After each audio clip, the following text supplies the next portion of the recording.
You're listening to Bible Truth Feed, a podcast by Christadelphianvideo.org for Christadelphians and all those seeking the truth about the Bible message. Join us now as we present our latest episode.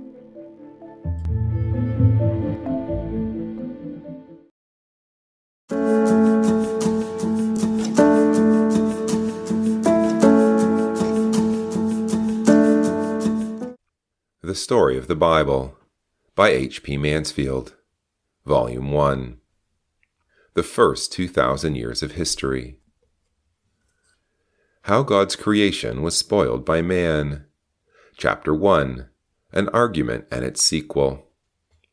"Well, I don't believe it anyhow," declared Anne crossly. She was addressing a little group of friends as they wandered slowly and thoughtfully home from school, discussing among themselves the science lesson that day. It had not been a very satisfactory day. Miss Smith, the science teacher, had given a talk upon elementary biology, and had gone to some lengths to explain the theory of evolution, very vividly describing how, according to the theory, man had evolved from a piece of jellyfish over the course of millions of years. After her talk, she had called for questions from the class of 13-year-old girls before her, when suddenly Anne had asked, "Don't you believe in the Bible, Miss Smith?" The question posed a difficulty for the teacher. Religious instruction followed the science lesson, and if she were to answer no, then the girls would go out twittering that the Bible is not true, and would ask awkward questions in the forthcoming lesson, citing her as an authority. If she said yes, then her science lesson would be discredited, for it had been indirectly devoted to challenging belief in God as the Creator. Wisely, she avoided the question. "I am only prepared to answer questions bearing upon the subject we have discussed," she replied primly. But Anne was not to be beaten. "Don't you believe that God created man, Miss Smith?" she inquired. "My beliefs, Anne, do not come into the category of this lesson," replied the teacher with disapproval written all over her face. She closed the question session and went on to some other feature of the lesson. But after school, the girls continued to discuss the subject, and when some began to defend the theory of evolution introduced by Miss Smith, it called forth the very emphatic exclamation of Anne, uttered in an extremely cross voice. "Well, I don't believe it anyhow. I believe that the Bible is true, and that it says God created man." Later that evening, after the completion of the evening meal, Anne raised the question with her father. In accordance to their custom, the family had assembled to read from the Bible. A little book entitled The Bible Companion gave the sections of the day, 2 from the Old Testament and 1 from the New, and all members joined in the reading of these chapters, each completing 5 verses in turn. After they had finished, Mr. Phillips, Anne's father, called for questions, and Anne took the opportunity of outlining what had happened during the day. "What does evolution mean, Daddy?" asked Joan, Anne's younger sister. "The word is not evolution, Joan, but evolution," replied Mr. Phillips, although it is undoubtedly an evil doctrine. "It is man's explanation of how mankind came into existence, but it ignores the fact that God created all things." "Miss Smith said that science has proved it true," said Anne, the encounter with the teacher rankling in her mind. "It has not been proven true, Anne," declared her father. "Evidence shows that it is false. Moreover, the very claims of scientists have subsequently been shown to be wrong. Evolution is only a theory, an idea which is far from being proved true. Take the Piltdown skull, for example. Did Miss Smith mention that?" "No, she did not." "I should say not. What scientists call the Piltdown man constitutes a few old bones which somebody found at Piltdown, Sussex, in England. They were handed to some very learned scientists, who, after examining them for days, finally concluded that they were proof that man had been in existence on the earth for millions of years. They even made plaster casts of what he was supposed to look like, and these were placed in many museums throughout the world, so that people looking at them imagined that the whole man had been found, and not merely a few pieces of bone. They gave him a very learned name, calling him Eonthropos, or Dawn Man. Learned articles were written concerning him, and books like the Encyclopedia Britannica on the shelf over there published some of them. One gentleman, Sir Arthur Keith, a very learned scientist who dogmatically asserted that the Bible is false, wrote extensively upon the subject. But a few years ago, it was discovered that the whole thing was a gigantic fraud. The bones which had been doctored to look old, and had been left where some learned scientists might find them. I suppose whoever left the bones there thought it was a great joke, commented Graham, Anne's oldest brother. Perhaps they did, answered Mr. Phillips. But one thing is sure. Scientists no longer advance the Piltdown man as evidence of the antiquity of the race, and many textbooks that Miss Smith previously used have had to be revised. Moreover, that is not the only occasion when scientists have been proved absolutely wrong, and indeed have been similarly and completely hoodwinked. Scientists seem silly to me, exclaimed Anne, trying to extract every ounce of comfort from the disappointment she had experienced in her encounter with Miss Smith. Not all of them, remarked Mr. Phillips. Many scientists have performed valuable services and made important discoveries that have benefited humanity, and in many directions their research has produced great good. It is only when they are found opposing the Bible that they have led others from the truth. The Bible declares, "The fool hath said there is no God," Psalm 14, verse 1, and evidence shows this to be so. It does not matter to me how many letters a man may have after his name, or how learned he may claim to be. If he disputes the existence of the Creator in the face of the wonderful evidence of creation about him, that man is foolish. Why do men want to get away from the Bible? Asked Peter, Anne's second brother. Because the Bible imposes restriction upon man's way of life, answered his father. If we accept the Bible as true, we are bound to obey God. But many want to evade this. They want to go their own way, without regard for what the Bible teaches them to do. Some give lip service to the Bible, accepting portions of it that agree with their ideas, but rejecting that which they do not like. Men think they are very clever, and can get away with this. But gradually the world is becoming more and more evil. Violence is widespread among the nations today, whilst crime and wrongdoing is on the increase. The reason for this is as taught in the Bible. As a man soweth, so shall he reap. Galatians 6, verse 7. The world ridicules God and His Word, and is becoming more and more evil. That is why we, as a family group, must stand aside from its ways, and show respect for the Bible, reading it together every night. In such a way, I hope that we may get closer to God, and closer to each other. We are happier doing this, and God is well pleased with us. Will you please turn to Malachi 3, verse 16, and read the verse for us, Graham? Graham found the place and read, "They that feared the Lord spake often one to another, and the Lord hearkened and heard it, and a book of remembrance was written before him for them that fear the Lord, and that thought upon his name. And they shall be mine, saith the Lord." I don't think that many of the girls at school read the Bible, remarked Anne. In fact, very few of them go to Sunday school. They think that they are too big for that. Every child going to school, college, or university is influenced by others, some of whom are far from good, remarked Mr. Phillips. As Anne has shown, even some of the lessons are wrong and designed to discredit God's Word. You must all learn to accept the good and reject the evil. The Bible warns us of that. It tells us to be on our guard against evil company. It is like a chart guiding one safely through an unknown territory. Later on in life, you become more experienced, though you can never do without the chart. When your knowledge increases, you realize what a wonderful guide God has given you in His Word, and how much better off and happier you are in following its instructions. Turn with me to 2 Timothy 3, 16 and 17. Note what Paul told Timothy.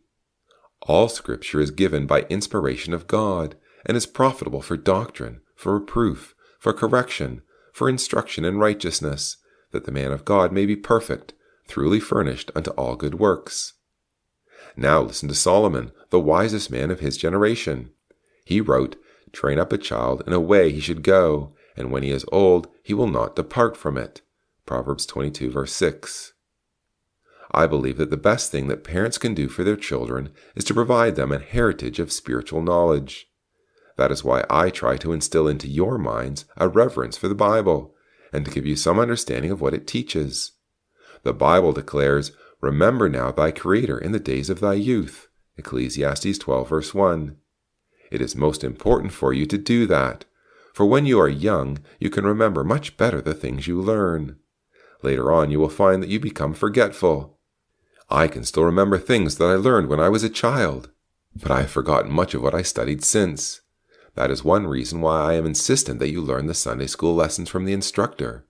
Though it is many years since my father made me learn them, I can still recite them, whereas many of the things I sought to retain since, I unfortunately forget."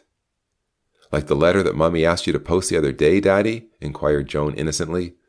"Don't be silly, Joan," interjected Anne indignantly. "Why can't men see God?" asked Peter, ignoring the interjection of his sisters. "Because of his great glory, which is so overwhelming that no man could possibly look upon it and live. We cannot bear to look directly at the sun without being harmed, and yet the sun is created glory.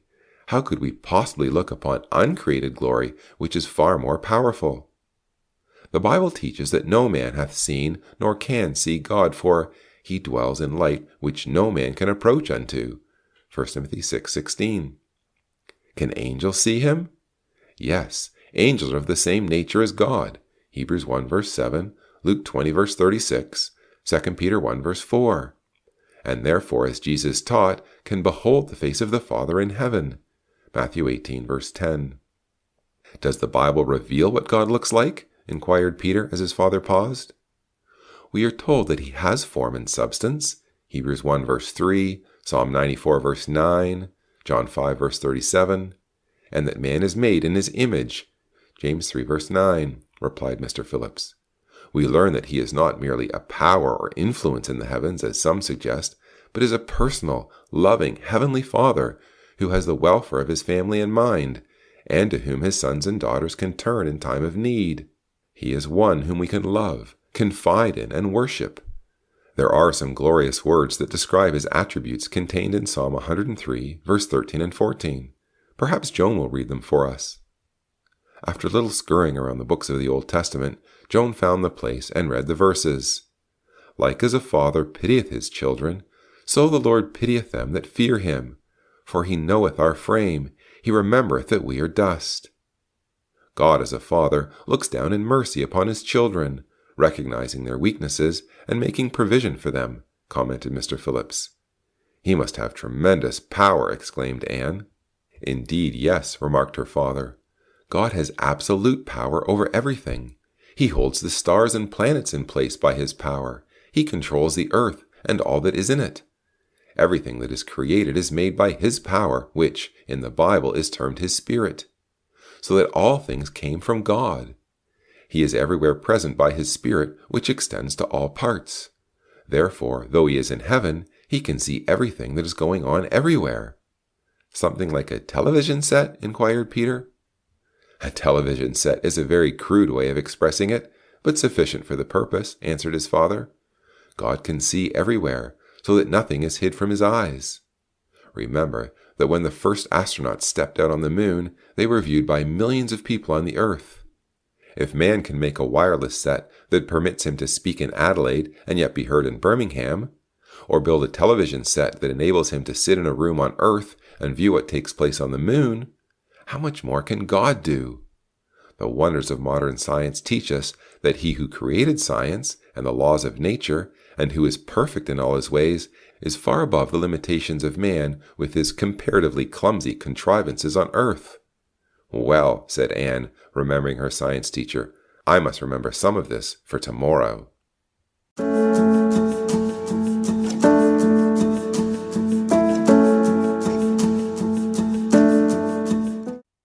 Chapter 2. An invitation for discussion. Next day, fortified by the talk with her father, Anne went to the defense of the Bible with a vengeance. She had thought that the other girls would have been as interested as she in the subject they had discussed so earnestly the day before. Such, however, was not the case. Most of them had forgotten it. Some just laughed at what old Smithy, as the teacher was irreverently called, had said. Others laughed at Anne, making her even more furious. She knew it would be impossible to raise the subject during the science lesson, but thought that during religious instruction she would be able to do so. But in this she was disappointed.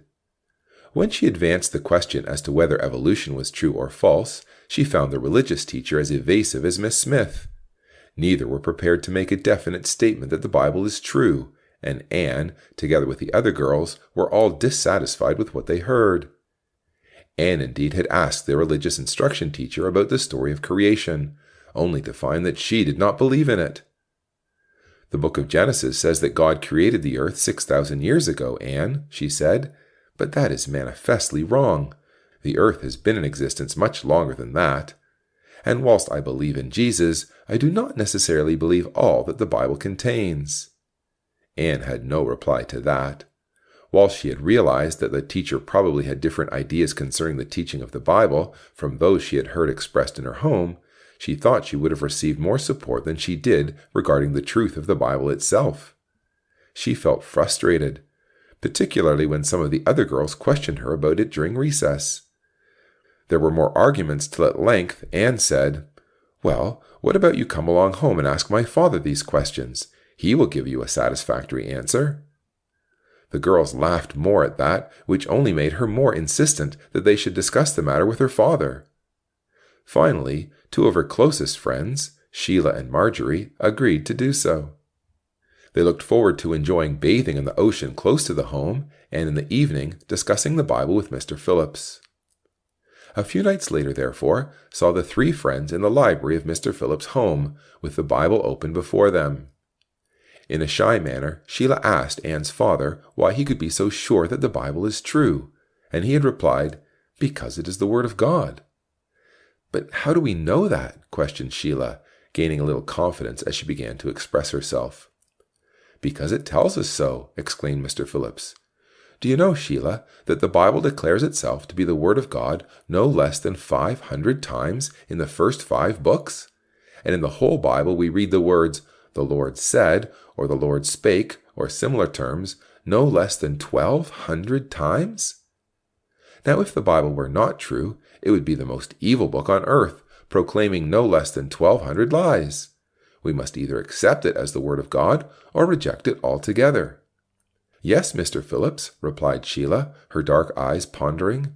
"I suppose you are right. We must accept it as true or false. I see that. But why are you so sure it is true? Could not the men who wrote the Bible have been mistaken?" "The men were not mistaken, Sheila. Many of them gave their lives for the things they believed and proclaimed, and men do not do that for a lie. A man would know whether the things he spake were his own words or the words of God. Furthermore, if we were to accept what you are suggesting, we would have to reject even Jesus Christ. He endorsed all of the Old Testament scriptures. Do you think it would be right to reject his teaching?" "No," replied Sheila slowly. "And yet, Mr. Phillips, and please forgive me for saying this, there are many, many people in the world who know all you have said and yet do not believe in the Bible." "I do not mind you saying that, Sheila, for I know, unfortunately, that it is only too true. But those people do not know the true meaning of the Bible. They have not studied it properly. The more a person reads and understands the message, the more he will be convinced that God is its real author. Take, for example, the wonderful testimony of prophecy.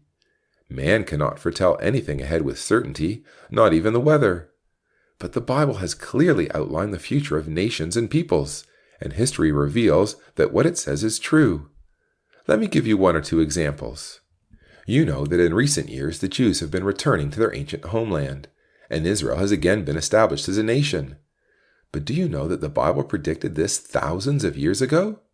No, I did not. Well, it is a fact. Over 2,500 years ago, God, through the prophets of Israel, proclaimed his purpose to punish the Jews because of their disobedience by driving them from their land, with the ultimate intention of regathering them back again. Perhaps Anne will read Jeremiah 30, verse 10 for us. Anne found the place and read, "Hear the word of the Lord, O ye nations, and declare it in the isles afar off, and say, He that scattered Israel will gather him, and keep him as a shepherd doth his flock." "Thank you, Anne," said her father. Jeremiah not only says that God would scatter Israel, but that he would regather them again. Have those words ever been proved true by events, Sheila? Of course they have, Mr. Phillips, because the Jews are returning to the land today, and Israel has come into existence as a nation. How could Jeremiah predict all this with such certainty, Sheila? I do not suppose he could unless God were with him, remarked Sheila a little thoughtfully. That is what Jeremiah also said, declared Mr. Phillips. Notice that he says, "Hear the word of the Lord." He desired everyone to understand that which he foretold came from God, and was not merely his own guess. There are hundreds of predictions speaking of God's purpose to restore the Jews to their own land in the Bible. What we see happening in the Middle East today is in fulfillment of those prophecies. I will give you further references, thereby proving the veracity of the Bible on the same subject. I suggest that you write them down on paper and consider them later.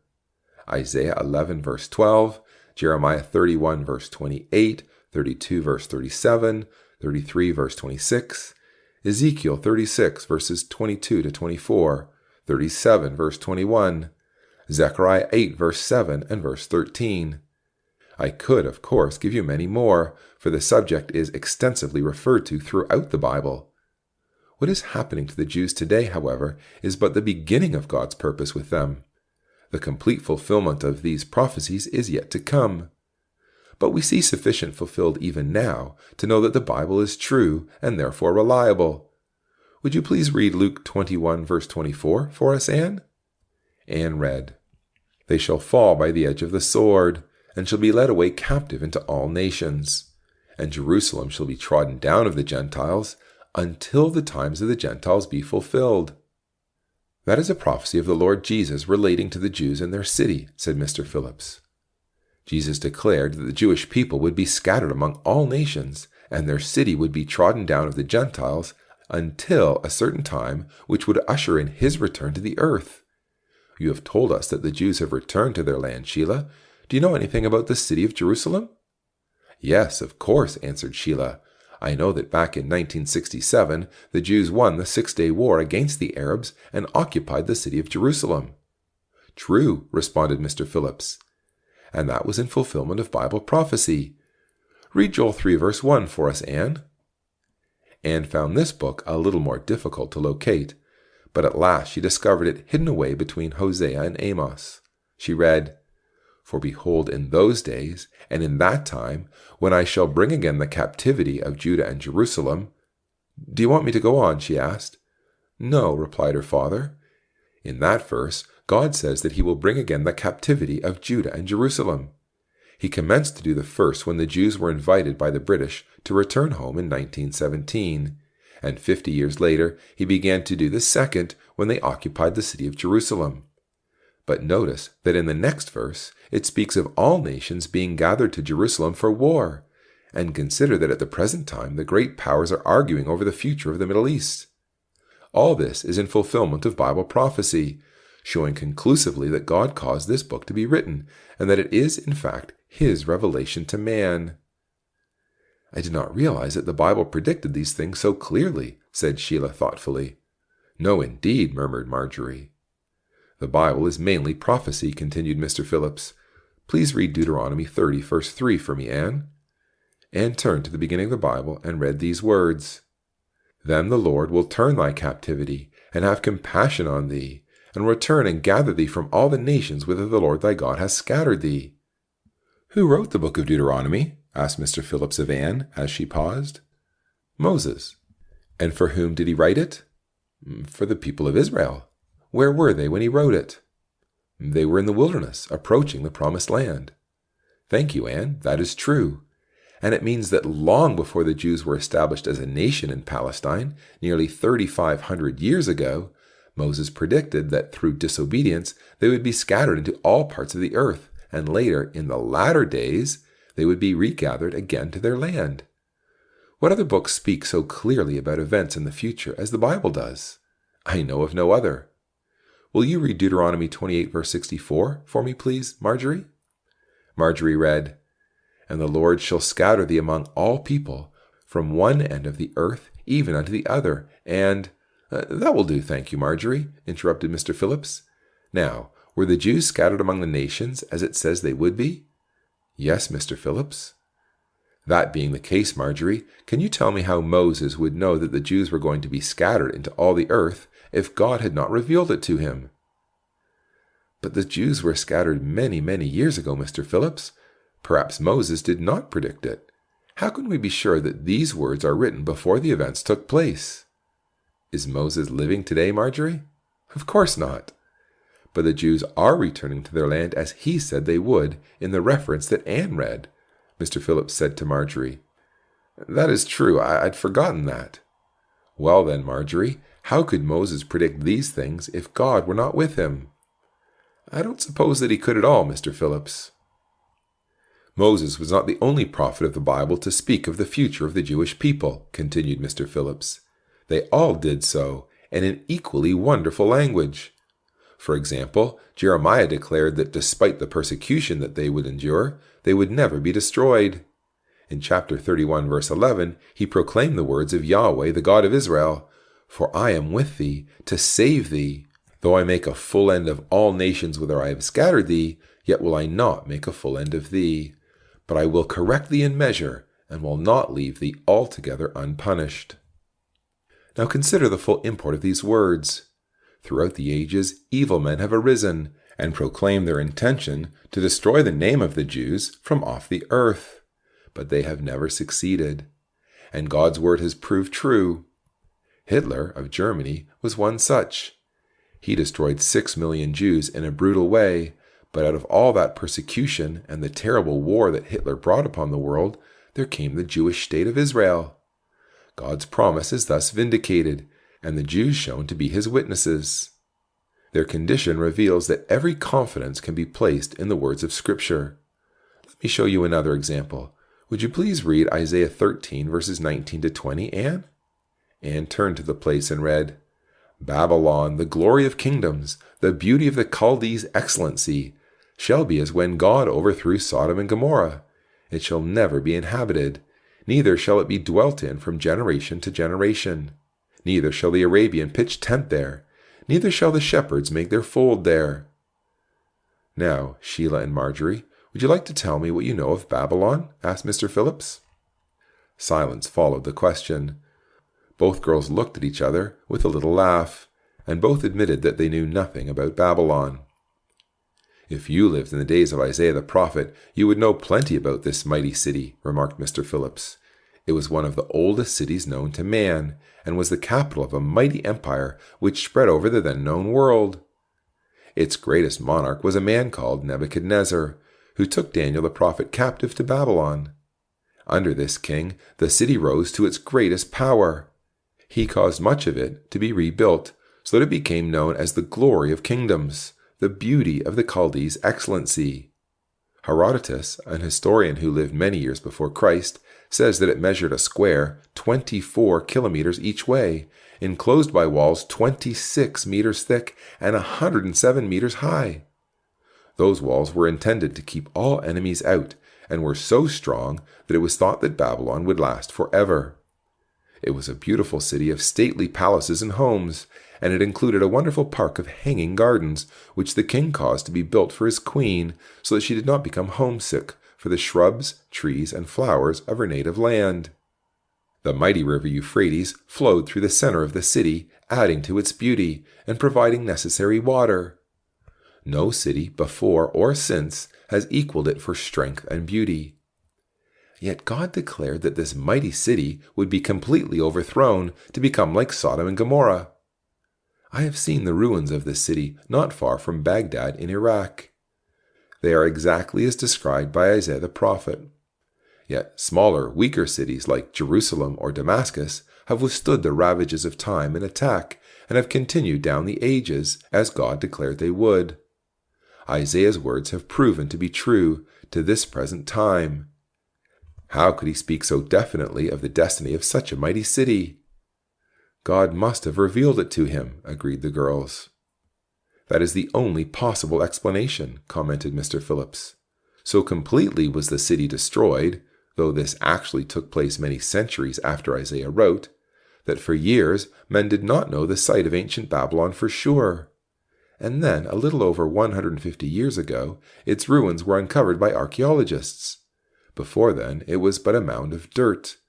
But when this was dug through, it revealed the foundations and walls of palaces, houses, and shops of Nebuchadnezzar's day. Many of the things discovered are now in the museums of the world.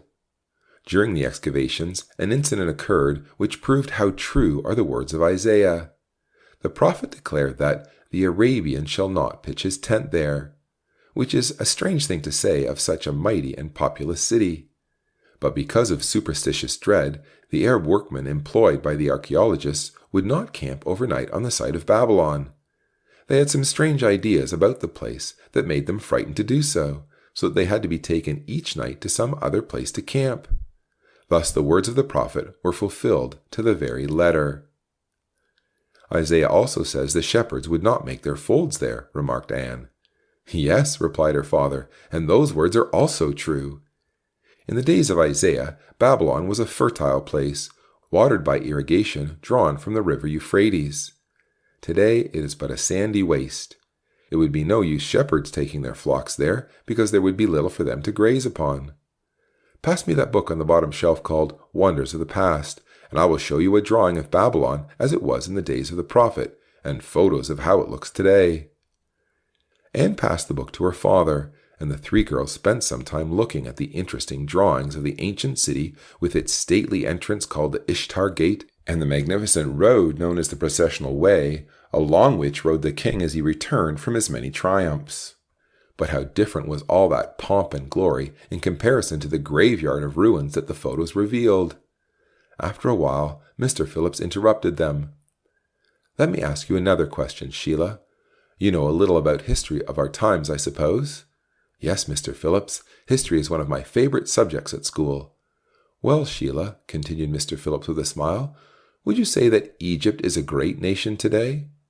No, I would not. As a matter of fact, we had a lesson on Egypt yesterday in our studies on general knowledge, and the teacher remarked on how backward the Egyptians were. Most of the people are poor and ignorant, they have very little schooling and suffer some terrible diseases. She did tell us that conditions have been a little better in recent years, but even so the Egyptians have suffered many defeats at the hands of the Jews. Was Egypt always like that, Sheila? Oh no, the teacher explained to us that Egypt was once a very great power. It is shown by the pyramids and other ancient buildings. That is true, agreed Mr. Phillips. In fact, in old times, Egypt was perhaps the greatest of the nations and was feared by the others. Today, evidence of that greatness is to be seen in many museums of the world, and particularly in the Cairo Museum, which it has been my privilege to visit on several occasions. But today, Egypt is a backward nation and has suffered 3 defeats by Israel, even though the Jewish people were largely unprepared for war. In the light of all this, read Ezekiel 28 verse 15 for me, Anne.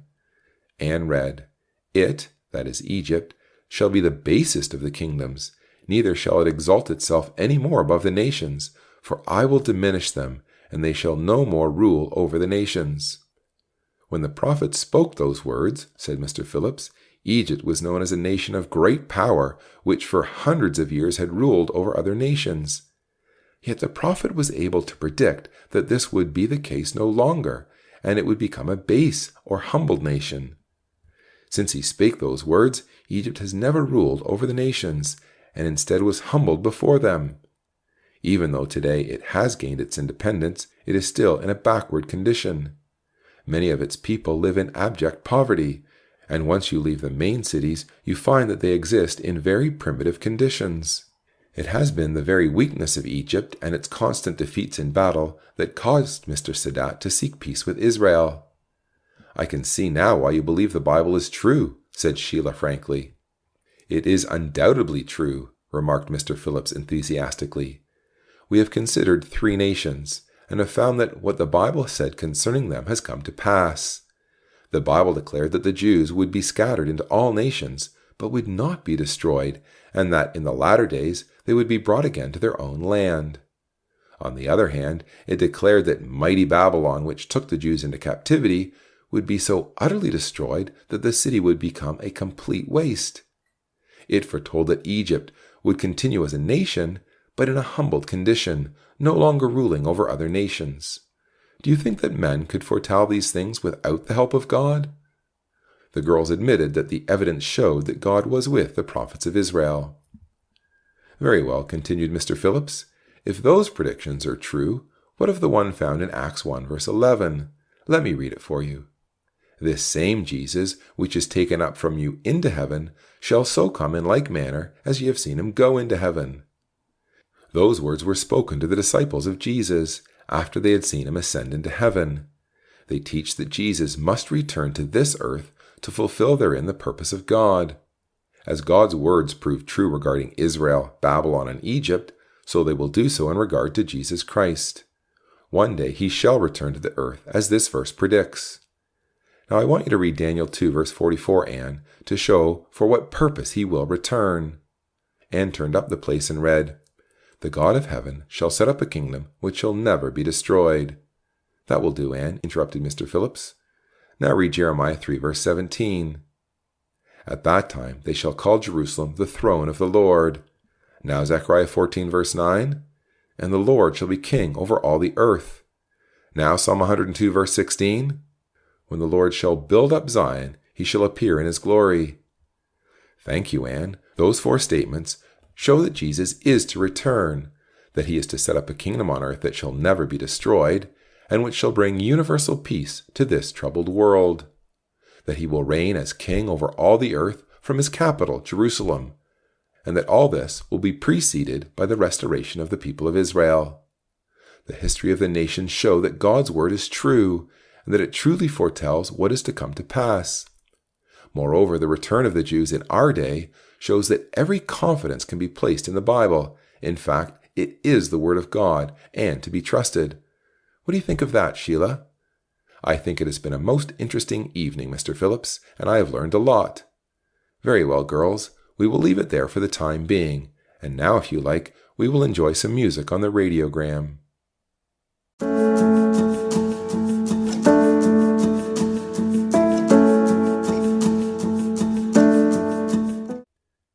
Chapter 3. Creation. A few days later, Anne invited her friends home to discuss the Bible with Mr. Phillips. She wanted her father to tell them about creation, particularly in view of their encounter with Miss Smith. The girls agreed to come, but found it difficult to form the questions they desired to ask. It was left to Mr. Phillips to commence. He did so by telling the girls to relax, and invited them to ask any questions as he outlined for them the story of creation. The first book of the Bible, he commenced, is called Genesis. It means beginning. It is a book of beginnings. It tells how God created the heaven and the earth many, many years ago, and later filled it with its inhabitants. It explains how sin first made its appearance and death followed, how God first introduced a way of salvation and made it possible for man to attain unto it. It reveals the beginnings of the nations of mankind, the beginning of the proclamation of the gospel, the beginning of the people of God. It even commences with the statement, "In the beginning God made heaven and earth." "Daddy," interrupted Anne suddenly as she recalled her encounter with Miss Smith, "was that 6,000 years ago?" "We do not know how long ago it was, for we are not told," replied her father. "Notice that Genesis 1 verse 1 states that in the beginning God created the heaven and the earth, and then states, and the earth was without form and void, and darkness was upon the face of the deep." It means that verse 1 records a period of time long before verse 2. It took place long before the creation of Adam and Eve, so long before that the record merely says, "in the beginning," whenever that was. "It could have been many thousands of years ago," suggested Sheila. "It could have been millions of years ago for all we know," answered Mr. Phillips. "Would that explain the existence of ancient fossils that Miss Smith told us about?" inquired Marjorie. "The actual date of fossils has never been established with certainty," replied Mr. Phillips. "Authorities differ as to their antiquity. If they are as old as some scientists claim, then they date back to what we would call a pre-Adamic civilization on the earth." "Was there life on earth before Adam?" asked Anne. "It could be possible," suggested Mr. Phillips, though the Bible does not say so specifically. Nevertheless, the antiquity of the earth is strongly implied in the Bible. "Where does it do that?" asked Anne. "We read in Genesis 1 verse 2 that the earth was without form and void before the acts of creation referred to in the following verses. But Hebrew scholars maintain that the verb heya, where it is expressed in this sentence, should be rendered to become, to take place, or some similar expression. The same verb in the same construction is found in Genesis 2 verse 7, man became a living soul. So if we read Genesis 1 verse 2, it would suggest that originally the earth was not without form and void, as indicated there, but it became so. This agrees with Isaiah 45 verse 18, which should read according to the Hebrew, He created it not a void, but to be inhabited. Does that mean that the earth was peopled before the creation of Genesis 1? asked Sheila. It does not specifically say that it was, commented Mr. Phillips, but it could well have been so. If the fossils of which you have been speaking are as old as scientists say, they would apply to that pre-Adamic creation. It might well be that the angels peopled the earth as mortals before this creation, and by a life of probation ultimately attained to their present state. I say this because when Adam sinned, the angels said that he had become as they, to know good and evil. What does without form and void mean? Inquired Anne. The words mean waste and empty, replied her father. If there was a pre-Adamic creation, it must have been overwhelmed by some terrible catastrophe, when God's purpose with the earth had been completed. Those mortals who found approval in his sight would have been given divine nature, and, as angels, become God's ministers to reorder creation. Genesis 1 verse 26. It is the hope of those who obey God now that they might become equal unto the angels at Christ's coming. Luke 20 verse 36. I find this a rather difficult subject, Mr. Phillips, commented Marjorie, who had been puzzling over the discussion.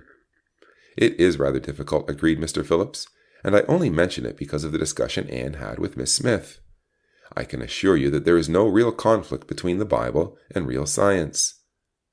But let us remember that much that passes current for science is not confirmed. The theories of scientists often challenge facts, whereas the Bible does not. The theory of evolution has never been proved, so that today many scientists are turning away from it. What scientists claimed a few years back, they deny today.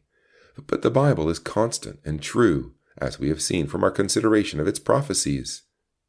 In studying its pages, we need to ignore much that man declares, and concentrate upon the words of God, that we might understand His message. If the world had been overwhelmed by some terrible calamity, God must have brought order back from the chaos, said Anne thoughtfully.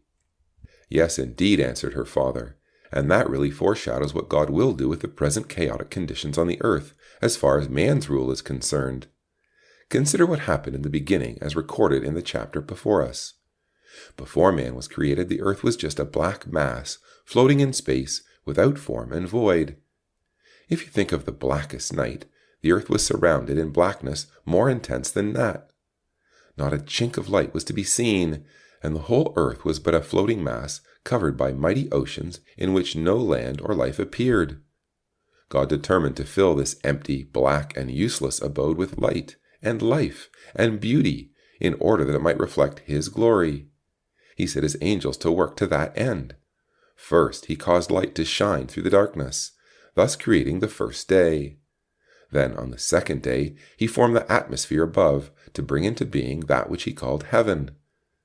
Thus, the heavy dark fog which previously rested upon the earth and shut out light from its surface was caused to flow majestically across the blue sky in the form of clouds. On the third day, God gathered the waters together into seas, and the dry land which appeared He called earth. Then He clothed the earth with grass and fruit and forest trees. On the fourth day, He adjusted the sun and moon in relation to the earth, so that it might experience the change of seasons essential to life upon it, and might be governed by other influences that are to our great benefit. On the fifth day— "Oh, wait a moment, Mr. Phillips," said Sheila, who had been listening rather intently to all this with a little frown on her face. "Didn't you just say that God caused light to come on the first day?" "Yes, that is right." "Well, if the sun was put in place on the fourth day, where did the light come from?" "Well, Sheila," replied Mr. Phillips, "we do not see the shining of the sun at the moment, do we?" Of course not, it's night time." "But we have light in this room." "Did God use an electric light?" "Oh, I don't mean that. All I am suggesting is that if we can create light independent of the sun, how much more easily would the great Creator be able to do with all His infinite power? And that would be not difficult for Him at all." "Oh, I see."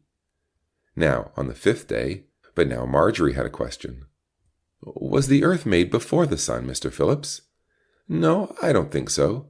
Well, doesn't the Bible say that the sun was made on the fourth day? It does, but the word in the Hebrew language from which our Bible has been translated, and which has been rendered made in Genesis 1 verse 16, really means appointed. So it is recorded in Psalm 104 verse 10, He appointed the moon for seasons. I believe that God caused the light of the sun to penetrate the fog that surrounded the earth on the first day, and on the fourth day He completed this work by bringing the sun and moon into position where they could more directly govern and influence the earth. You know that the tides of the sea are regulated by the draw of the sun and the moon, and that the seasons are formed by the position of the earth in relation to the sun. Your science teacher would have told you that.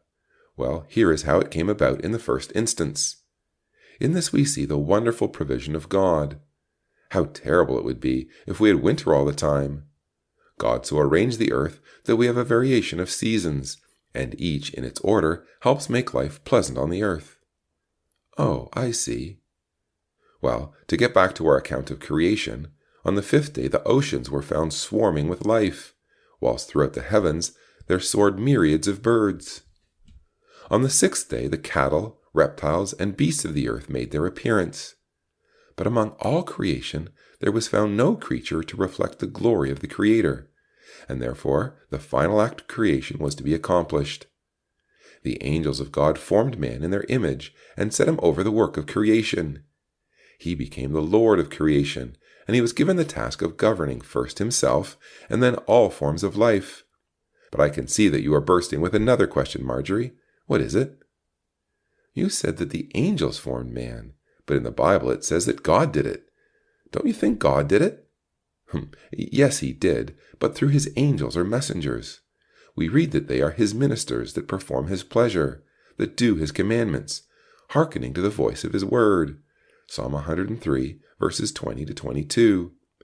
He is likened to a great king over them, a king who issues commands which are performed by his messengers. All they say or do is performed on his behalf, so that he really is the author of it. To give a very imperfect illustration, I might say that they act for God as the agent of a business acts for his firm. And the word angel really means messenger or agent. When Mr. Brown, who acts as a representative or agent for Messrs. Jones & Co., rings a customer on the telephone, he will say, "Jones & Co. speaking." Actually, it is Mr. Brown speaking, but because he is acting as a fully accredited agent, he uses the title of Jones & Co. In a similar manner, the angels of God used the title of God when they acted as his agents, for they performed the work of God. The Bible says, "No one has seen God at any time," John 1:18. Yet in other places we read that God visited the earth and spake to men of old. It is much the same as if you interviewed Mr. Brown of Messrs. Jones & Co., and in reporting your interview you said, "I saw Jones & Co. today." Actually, you never saw the principal, Mr. Jones himself, only his agent, who represented Mr. Jones. And nobody has seen God who dwells in unapproachable light, but only his agents. Even mortal men have been appointed as agents in the past, so we read of Moses, who had to approach Pharaoh in the name of God. "I have made thee a god unto Pharaoh." Exodus 7 verse 1. The girls opened their Bibles at Exodus 7:1 and read the passage to which Mr. Phillips had directed them, but they found the subject difficult and told Mr. Phillips so. Turn to 1 Corinthians 8 verses 5 and 6, he told the girls, and note carefully the words of Paul. He wrote, "Though there be that are called gods, whether in heaven or in earth, as there are gods many and lords many, but to us there is but one God, the Father, of whom are all things, and we in him, and one Lord Jesus Christ, by whom are all things, and we by him." Notice that Paul says there are gods many, and also consider he is referring to some in heaven. Those in heaven are God's messengers, and are therefore given the name of God because they represent him wherever necessary. Read Exodus 23 verses 20 to 21 for me, Anne. Anne turned up the place and read, "Behold, I send an angel before thee, to keep thee in the way, and to bring thee into the place which I have prepared. Beware of him, and obey his voice. Provoke him not, for he will not pardon your transgressions, for my name is in him." Notice what that statement says? Questioned Mr. Phillips. God declared to Moses, "My name is in him." That means that the angel could act in the name of God, for God would endorse all that he did. God gave him that authority. Does that mean that wherever we read the word God in the Bible, it refers to the angels? Inquired Anne. By no means, replied her father. It means that every passage of Scripture relating to God should be considered in the light of Paul's statement in 1 Corinthians 8 verses 5 and 6. That God the Father is supreme over all others, including those called God, whether in heaven or on earth. What does Paul mean when he says that there are gods many on earth? Does he refer to pagan gods only? I don't think so, answered Mr. Phillips. You will notice that the Lord Jesus told the Jews of his day that the Old Testament scriptures gave the name of God to mortal men unto whom the word of God came. John 10 verses 34 and 35. He was quoting from Psalm 82 verses 6 and 7, a passage of scripture that refers to the rulers of Israel as gods, because they were given the authority to administer the word of God as the law in Israel. Some of those rulers misused their authority and therefore were threatened with punishment. The use of the term in this place shows that mortal men can be given God's high title and represent him on earth. The call of the gospel is said to be designed to separating those who accept it as a people for his name. Acts 15 verse 14. Such people are told that they can receive the glory of God. Romans 5 verses 1 and 2, and attain unto his nature. 2 Peter 1 verse 4. And ultimately have bestowed upon them his name. Revelation 3 verse 12. That will take place at Christ's return, which will be followed by the resurrection of the dead and the bestowal of eternal life on the faithful. They will then constitute the members of God's family on earth, and as such will bear the name of their Father, as Anne does my name today. However, this is a difficult subject, and one you must think upon. I notice that Anne has been taking notes, and I suggest that she give a copy to each of you other girls, and that you think upon what I have said. You can then ask further questions about this subject. In the meantime, is there anything else that you would like to know? Yes, Mr. Phillips, responded Sheila. How was man formed at the beginning? The Bible says, out of the dust of the ground. When Adam was first created, he lay there as a body without life. He was shaped like the angels, but without life.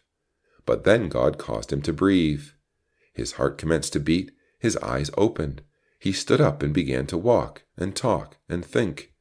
Did he talk to himself, Mr. Phillips? Inquired Sheila with a twinkle in her eyes. No, Sheila, he spoke to the angels. Was he the same as them? No, though man had a mind higher than the other creatures and was in the shape like the angels, his nature was lower than theirs. Psalm 8 verse 5.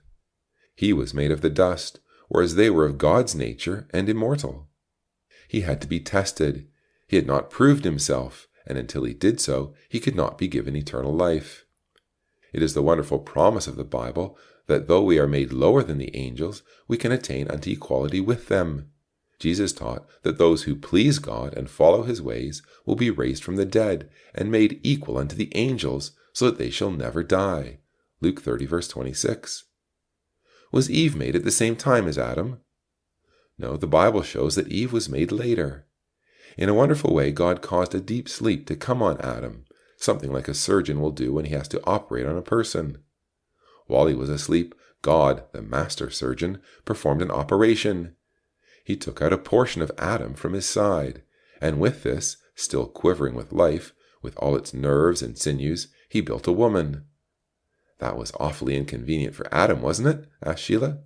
There was no doubt about that, but it was the best way. Why is that? I should think that it would be better for God to have created Eve out of the dust, the same as Adam.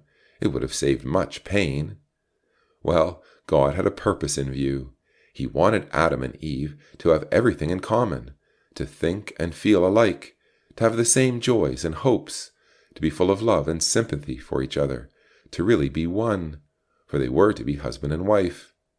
And this was best done by creating the woman out of the man. That is why Adam said to Eve, "This is now bone of my bones, and flesh of my flesh. She shall be called woman, because she was taken out of man."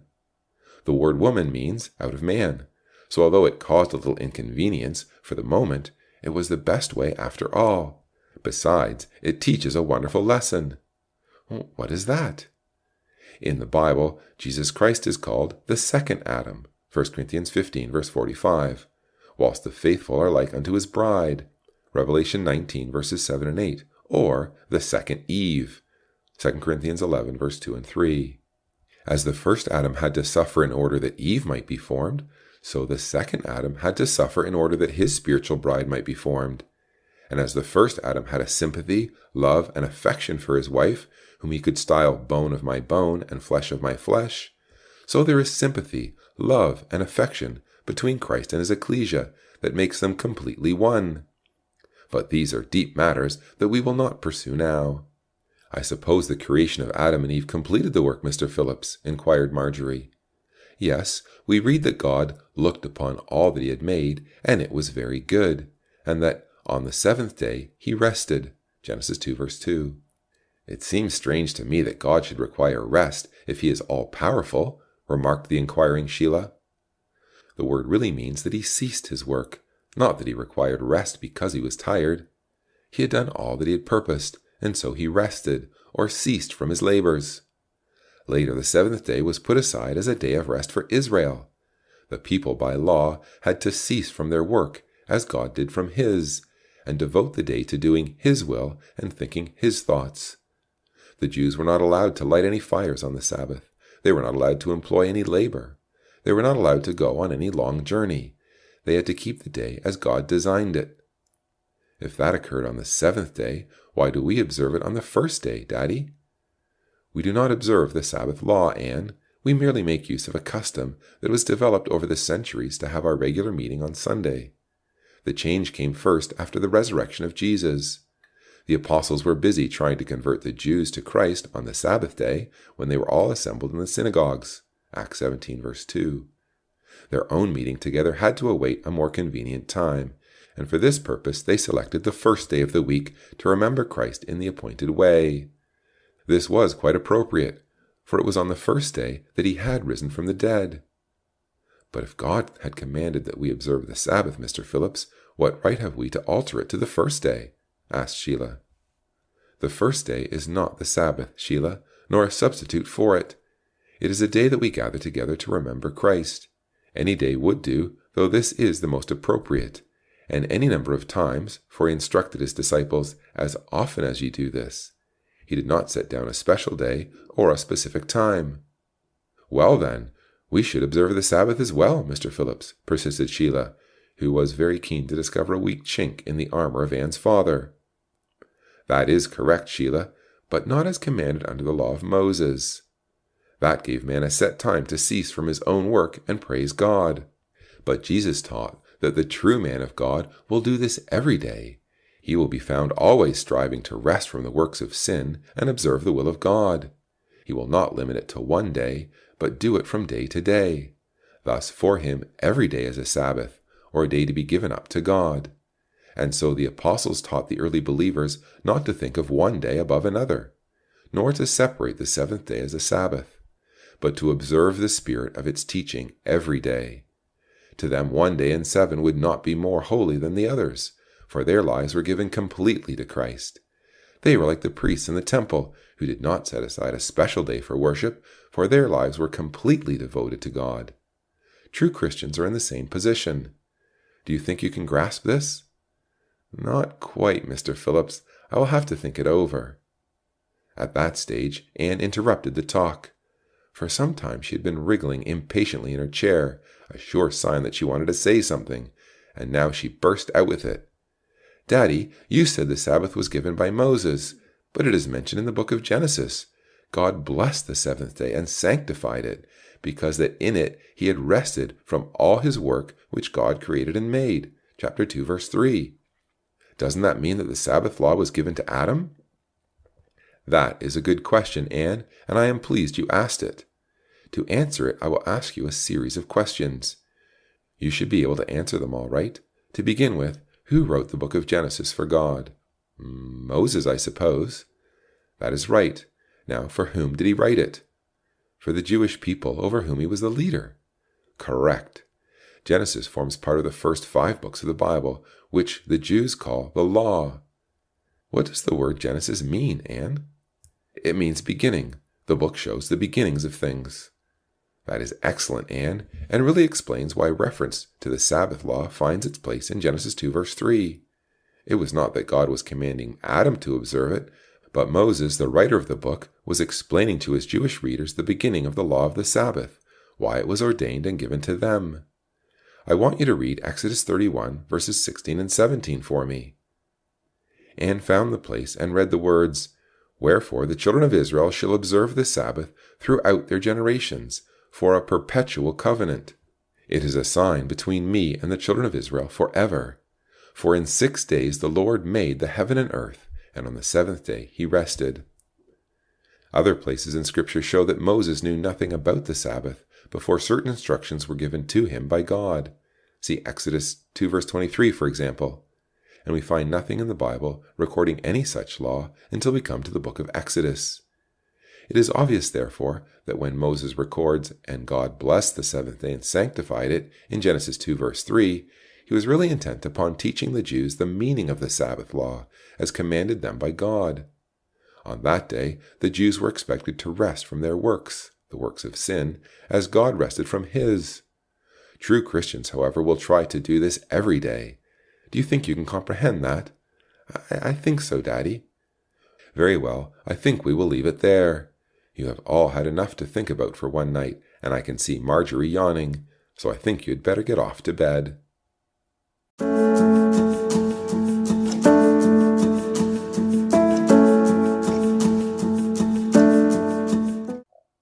Chapter 4. In the Garden of Delight. The lengthy conversation between Mr. Phillips and the 3 girls had excluded Joan. She had felt a little out of place among Anne's older friends, and a little jealous that her father should give them so much time. The next day, therefore, she sought him out. As was his custom, he was strolling along the length of gleaming white sand in front of their home. Upon that beautiful beach, the waves of the ocean were gently splashing. It was a glorious day. The sun shone brightly out of a blue, cloudless sky, and was reflected in the waves of the sea, so that all nature seemed to smile.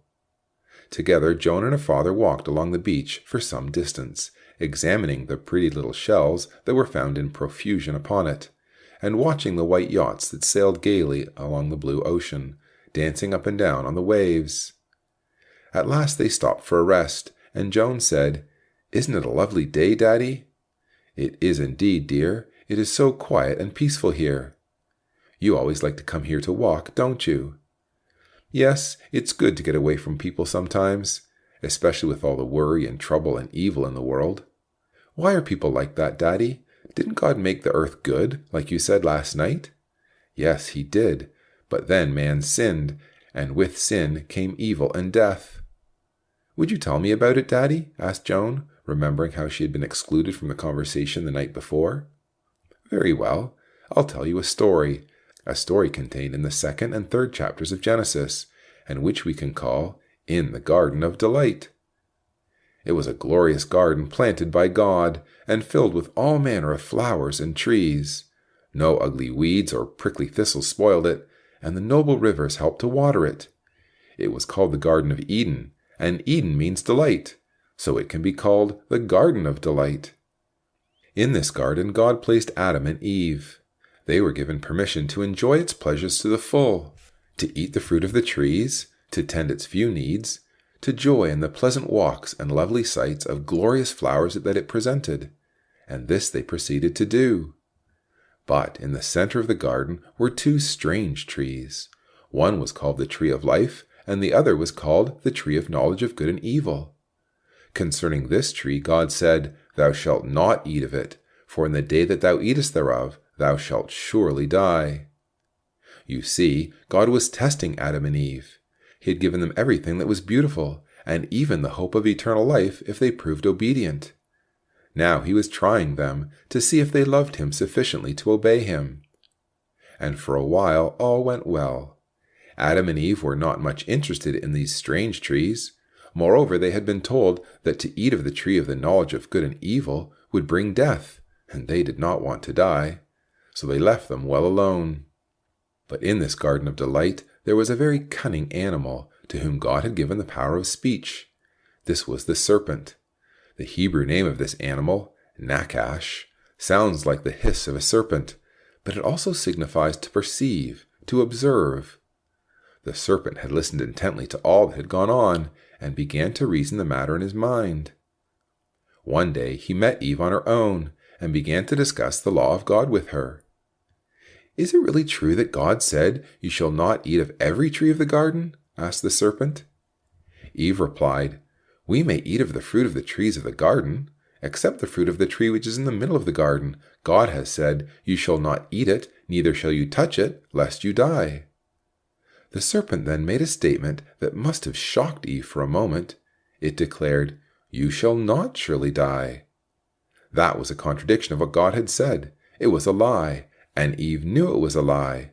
But instead of rejecting it as false, she continued to think upon it. And that was where she made a mistake. For the more anyone thinks on things that are evil, the more inclined they are to try them. Eve was no exception.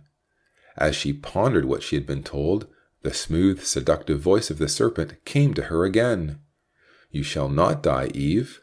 God knows that if you eat, your eyes will be opened, and you will be filled with godly wisdom." There was a measure of truth in what the serpent said, and as Eve thought on it, she became possessed with a desire to eat the fruit. If it gave her such wisdom, would she not be able to escape death? She looked at the tree. The fruit was ripe and luscious, and altogether desirable. To her it looked good for food.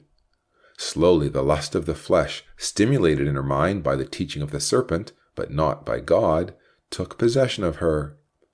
She looked again, and her mouth watered, for it was pleasant to the eyes. The lust of the eyes developed within her. She looked a third time and was tempted.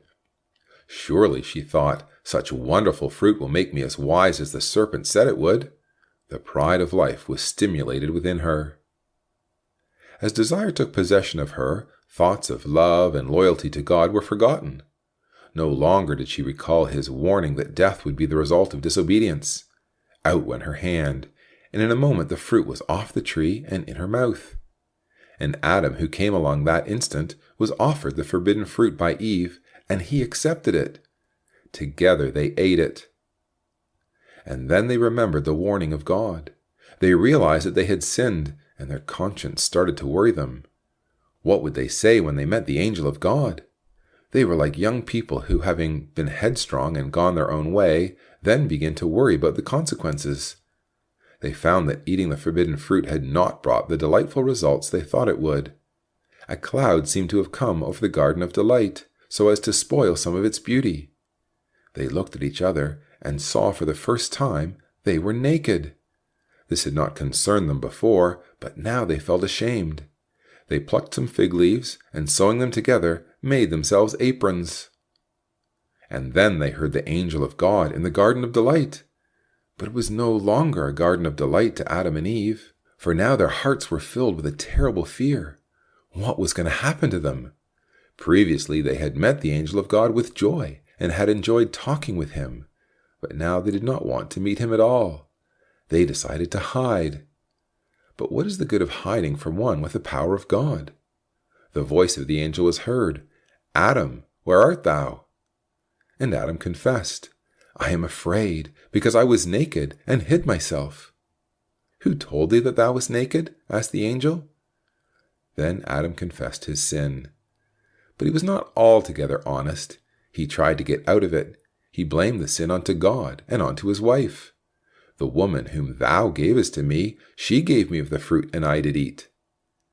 In the presence of the mighty power of God, the greatest heroes become cowards if they have not obeyed his will. The angel inquired of Eve why she had done this thing, and she blamed the serpent. The serpent had no one to blame. And so God passed judgment. Now that sin had entered the garden of delight, nothing could be done the same until it had been destroyed. God had to punish, otherwise people would sin without care. The serpent was condemned to wriggle around on the ground and swallow the dust. The woman was to be subject to her husband.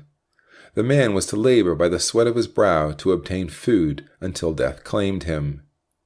Even the ground was cursed, so that now it would bring forth thorns and thistles. And Adam and Eve were driven from the beautiful garden of delight, and an angel was stationed at the east of it to guard the way to the tree of life in case, as God said, Adam put forth his hand and take and live forever. However, the tree remained, a token to Adam and Eve of the hope of eternal life. But how were they to obtain unto that hope, seeing that sin had brought them into a state of mortality? Moreover, they were conscious of their weakness, and felt the stirring of sin within them. They felt spiritually naked and recognized the need for a proper covering. And God proceeded to show what was required. He took from them the fig leaf aprons they had provided for themselves, and, slaying an animal, he covered them with its skin. So their nakedness, which in the Bible is used figuratively of sin, was hidden away to teach that sin can be forgiven. The animal used for this purpose comprised the first sacrifice. It pointed forward to Jesus Christ, who is called the Lamb of God, which taketh away the sin of the world, and who is the antitype of the Lamb slain from the foundation of the world. When one comes to understand the purpose of God and is baptized into Christ, he is said to put on Christ, as Adam put on the covering that God provided him, and his sins are covered or forgiven by God. Meanwhile, the very good condition of creation had been spoiled by sin. It had aroused in Adam and Eve desires that were contrary to the will of God, and had brought them under the power of death.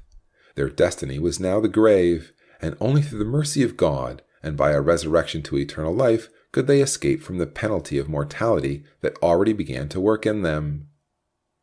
"That is a story with a sad ending, Daddy," remarked Joan as her father stopped. "That is true, Joan, but it is not the end of the story. God gave a promise that he would provide a son to save man from sin and death, and open the way to life eternal. He told the serpent, 'I will put enmity between thee and the woman, and between thy seed and her seed. Thou shalt bruise his head, but he shall bruise thy heel.' Genesis 3, verse 15. "I don't understand what that means, Daddy." "Well, let me try to explain. The serpent had said, 'Thou shalt not die.' Was that true or false? It was false. Very well, let us say that the serpent stands for that which is false. On the other hand, Eve said, 'If we eat of the tree, we shall die.' Was that true? Yes. Well, let us say that she stands for that which she proclaimed, which was the truth. The angel said, 'I will put enmity between thee,' that is the serpent who stood for that which is false, and the woman, who proclaimed that which was true. Between the false and the true, there is no friendship. That was shown last night when Anne told us how she and the teacher had been in conflict over the teachings of the Bible. There are always those who would try to lead us into error or into bad habits. And then, if one is going to make a stand for truth or for what is right, arguments and enmity result. Do you think you understand that?" Yes, I think so, Daddy." "Very well. Now what happened when Adam and Eve listened to the voice of the serpent? They disobeyed God. And what did God do? He punished them, as he said he would, with death. That is true. The serpent, which reasoned matters on his own account without hearkening to God, represented fleshly people who ignore the word of God. Therefore, from the serpent originated the false teaching that Adam and Eve would not die, which led to disobedience, and finally to death. Those who give themselves to those things can therefore be justly called the seed of the serpent, and he has numerous progeny in the earth. Is this too difficult for you to understand, Joan? I don't think so, Daddy. Now, we agreed that the woman had told the serpent the truth. What would have happened if she had never listened to the serpent? She would have obeyed God and not sinned, I suppose. Has there ever been anyone who has obeyed God in every way? Only Jesus Christ. Correct. And he can well be called the seed of the woman. Did Jesus die? Yes. Correct again. He died that others might live. In this he was bruised by the serpent power. But did he remain in the grave? No, Daddy. God raised him from the dead. True, and by that means he was healed from the mortal nature he had inherited from his mother, the nature that is the heritage of all descendants of Adam and Eve. He was the seed of the woman, promised by God in the first covenant of promise contained in the Bible. For God sent forth his Son, made of a woman, made under the law, to redeem them that are under the law. Galatians 4 verse 4. God also warned that the serpent would bruise the seed of the woman on the heel. A bruise on the heel is not very serious. It may cause one to limp for a time, but one soon recovers from it. But a bruise on the head can be fatal, and God promised that the seed of the woman would bruise the serpent on the head. When we consider the Lord Jesus Christ, we can understand what God meant. Jesus came in our nature, a nature that is prone to sin and subject to death. But Jesus never sinned. He never gave way to temptation, but conquered it all, rendering perfect obedience unto God. Therefore, though he died, God raised him from the dead and gave him life eternal. In that way, he destroyed the serpent power of sin and death. Hebrews 2 verse 14. You said that a bruise on the head will bring death, but I had a bruise the other day, and it did not worry me at all, commented Joan. The word bruise should be rendered crush, answered her father. The word in the Hebrew signifies that. A slight bruise on the head might not be fatal, but if it were crushed, it certainly would be. On the other hand, you can have your foot cut right off and still not die. But people still sin and die, even though they believe in God, said Joan, who was enjoying the walk and talk with her father. That is true, but God will forgive their sins and raise them up to eternal life if they approach him through Jesus Christ. And this is what God promised Eve. Thus, in the midst of the failure in the Garden of Delight, God gave hope to mankind. Thereafter, men who were faithful looked forward to the coming of the one who would make it possible for them to rise again to eternal life after death. Daniel 12 verse 2. They realized that they sinned and were worthy of death, but hoped and prayed for the mercy and forgiveness of God. Do you think you understand all this? It is very difficult, Daddy, but I will try.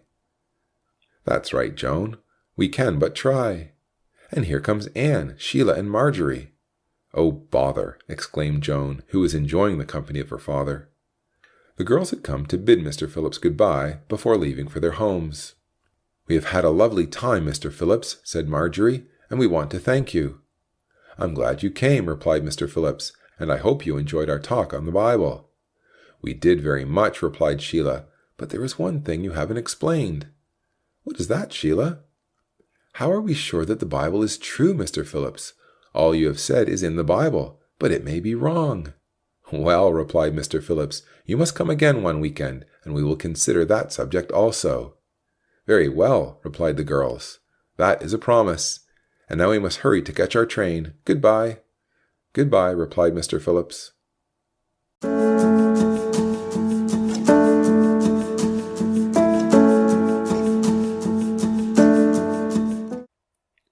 Chapter 5.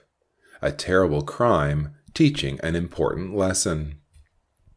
The Phillips family had just completed reading Genesis 4, and Mr. Phillips, as was his custom, proceeded to recapitulate the chapter briefly, giving opportunity for his children to ask questions if they so desired. This is a most important chapter, teaching an important lesson, he declared. Both Cain and Abel were sons of Adam and Eve. Both were religious. Both sought to worship God. Moreover, both were prepared to sacrifice, for even Cain brought of the fruit of the ground as an offering for God. But Abel, in addition, brought an animal, a firstling of his flock, as a sacrifice. Just a moment, interrupted Peter, who delighted in challenging his father. Where are we told that Abel brought of the fruits of the ground? In verse 4, replied his father. I don't see it there, exclaimed Peter. It is contained in the word also. That signifies in addition, and the verse can be rendered in that way.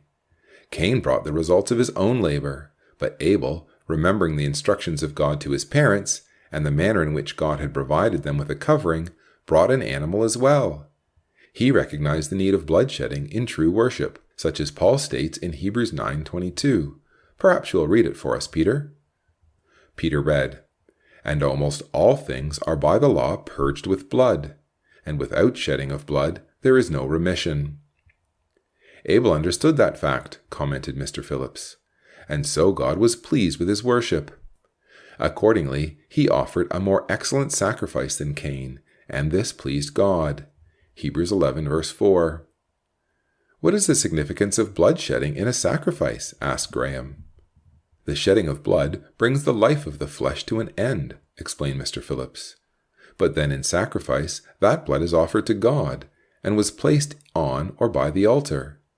Therefore, as blood represents life, when the offerer slew the animal and gave its blood to God on the altar, he figuratively declared that he would put to death the demands of the flesh that are contrary to God, and give his life in dedication to the will of God.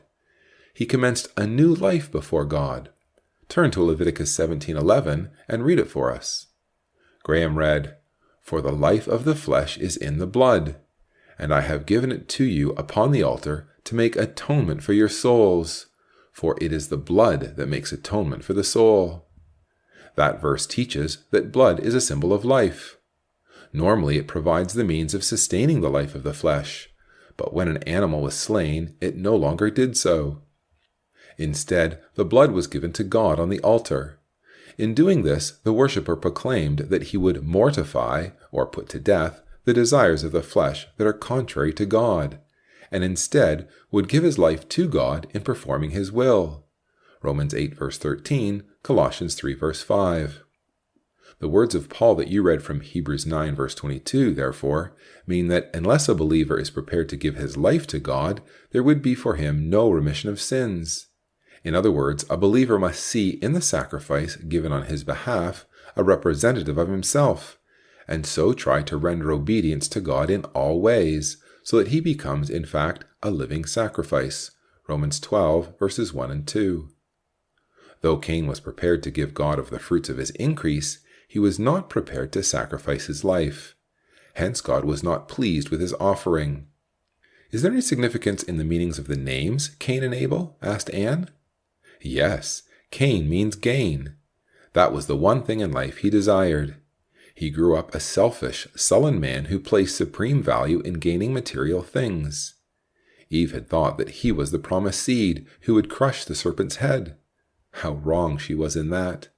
Instead, he represented the seed of the serpent, and in the drama of this chapter, he enacted that part of the promise. "What does Abel signify?" asked Joan. Abel's name means vanity or empty. He was the opposite to Cain. He saw nothing of lasting value in the things of this life, and recognized the folly of the way of Cain. The things that delighted Cain were vain and empty to Abel, who put his trust in God. See Ecclesiastes 1, verses 2 and 3, and chapter 12, verse 8. "Cain was a farmer, and Abel was a shepherd," observed Graham. "Yes, Cain was a tiller of the soil, and therefore had his eyes turned constantly to the earth. He was of the earth, earthy." 1 Corinthians 15, verse 47. Abel was a shepherd, with his eyes centered upon the distant horizon, seeking pasture for his flocks. He was a type of Christ, who likened himself to the good shepherd that cares for his sheep. Notice that both men worshipped God, but in a different way. Whereas Abel was careful to find out exactly what God required of him, Cain thought God ought to be well pleased with what he should offer. The story of Cain and Abel teaches us that God does not only desire us to worship him, but to do so in truth. John 4, verse 24. Any other form of worship is useless to him. When Cain saw his offering was rejected, whilst his brother's was accepted, his true character asserted itself. The enmity which God warned would be manifested between those who stand for truth and those who stand for error became evident. Cain became sullen and vengeful. He looked at his brother with hostility and began to hate him without cause. Hence he became a murderer by intent, for no other reason than his works were evil, whilst those of his brother were righteous. Even so, God tried to help him. An angel was sent to reason with him. "Why are you wroth? Why is your countenance fallen?" he was asked. "If you do well, shall you not be accepted?" But Cain was beyond such reasoning. Before you go on, have you noticed that in the margin of the Bible the word accepted is rendered as have the excellency? Asked Graham. Yes, replied his father. It was an exhortation to Cain to correct his ways, that he might retain the position of eminence that he had over Abel. What was that? As firstborn, he had the right to act as priest, to represent the family to God. But to do so, he had to worship acceptably, which he was not doing. What does verse 7 mean? Asked Peter. It says that sin lieth at the door. The word rendered sin is elsewhere translated sin offering. There was a sin offering in the form of a lamb crouching at the door. All Cain had to do was to offer that to God, and his offering would be accepted. But he was not prepared to do it. He preferred to slay his brother rather than one of the animals. But God told him that if he obeyed him, he would retain the rule over Abel. But Cain was not prepared to listen. Instead, when he was talking to Abel, he slew him. Probably Abel had tried to warn him of the consequence of his action, but in vain. Argument followed, and the tragedy ensued. Unable to restrain himself, Cain resorted to murder. The angel again talked to Cain. "Where is Abel, your brother?" he asked. Cain claimed that he did not know. "Am I my brother's keeper?" he gruffly inquired. And then the angel revealed that he knew all about the crime. "Your brother's blood cries unto me from the ground," he told Cain. Cain was punished. He was told that the very ground upon which he as a farmer relied, and which he had used to cover his sin, would prove more difficult to till. Moreover, he would be rejected from the worship of God, and would become a fugitive and a vagabond in the earth. "What does vagabond mean?" asked Joan. "It means a wanderer. It means that Cain would wander from place to place as the earth would not yield sufficient increase to him. Cain was appalled at the punishment.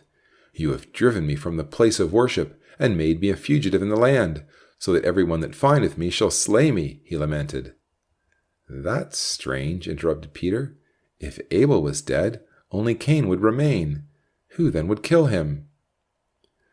"Adam and Eve had other children besides these two," declared Mr. Phillips. "This is shown in the statement of Genesis 5 verse 4. Being driven from God, Cain was worried lest others of Adam's family would avenge the murder of Abel. But God gave him protection. He warned that anyone trying to kill Cain would themselves be treated as criminals. "The Bible says that God set a mark upon Cain. What does that mean?" asked Anne. "We're not told what the mark was," replied her father, "but it was something that distinguished Cain, so that people, recognizing him and recalling the words of God, would not slay him. He was then driven from the presence of God into the land of Nod." "How could he be driven from the presence of God, if God is everywhere present, as the Sunday school book says?" asked Joan. "The term, the presence of God, is used for the center where God was worshipped," explained her father. Cain was expelled from such a place until he was prepared to seek forgiveness in the way God devised. But he would not do that. "Where is the land of Nod?" asked Peter. "Mum makes mention of the land of Nod when she wants us to go to bed." "That is a different expression," said Mr. Phillips. "The word Nod signifies exile. Cain was driven into exile." "That is like Israel when they rejected the Lord Jesus," observed Graham. "True," commented Mr. Phillips. "And in Cain's attitude towards Abel, we have a type of the attitude of the Jews of Christ's day to the Lord Jesus. In Matthew 23, verse 35, the Lord set forth Cain as an illustration of the punishment Israel would suffer if the people continued to disobey God. See how closely Cain's punishment foreshadowed that of Israel. He was sent from the place of worship, driven into exile, made a fugitive and a wanderer in the earth, under threat of those who disliked him. And yet, like Israel, with a distinguishing mark, and protected by the warning of God against any who might harm him." "What happened to Cain when he was driven from God?" asked Joan. "He was driven from the presence of God, that is, from the center where the altar had been erected, and the family of Adam and Eve worshipped. Therefore he left the precincts of the Garden of Eden, and built a city which he called Enoch. We do not know exactly where that was." "That's a strange name for a city," commented Peter. "Enoch means dedicated. Hence the city was a city of worship, but not according to the truth. It was a place of worship in apostasy to God, and evidently Cain made his son priest of that city of false worship. That too has its antitype in the Bible, for in Revelation 18 reference is made to a great city associated with a false kind of worship styled Babylon the Great. Therefore, in the chapter we read this evening, we have a remarkable foreshadowing of events that took place after the crucifixion of Christ. Does Lamech find his place in that foreshadowing? Asked Graham. Indeed, yes. Lamech was the seventh from Adam in the line of Cain, and henceforth foreshadowed the attitude of men and women in these days, which are almost 7 millennia from creation. Lamech was permissive, for he had 2 wives. His children became prominent in commerce, pleasure, and power. Jabal was the father of such as dwell in tents and of cattle. He was the father of such. He employed others to do the work. Thus he stood for profit in great multiple commercial undertakings he developed. Jubal, his second son, organized the pleasure of the times, particularly in regard to the growth of popular music. Tubal-Cain, his third son, became noted for the manufacture of metal goods, and especially munitions of war. He stood for power. And mention is made of Lamech's daughter, Naamah, which is quite unusual in Scripture. Obviously, she asserted herself so as to become dominant.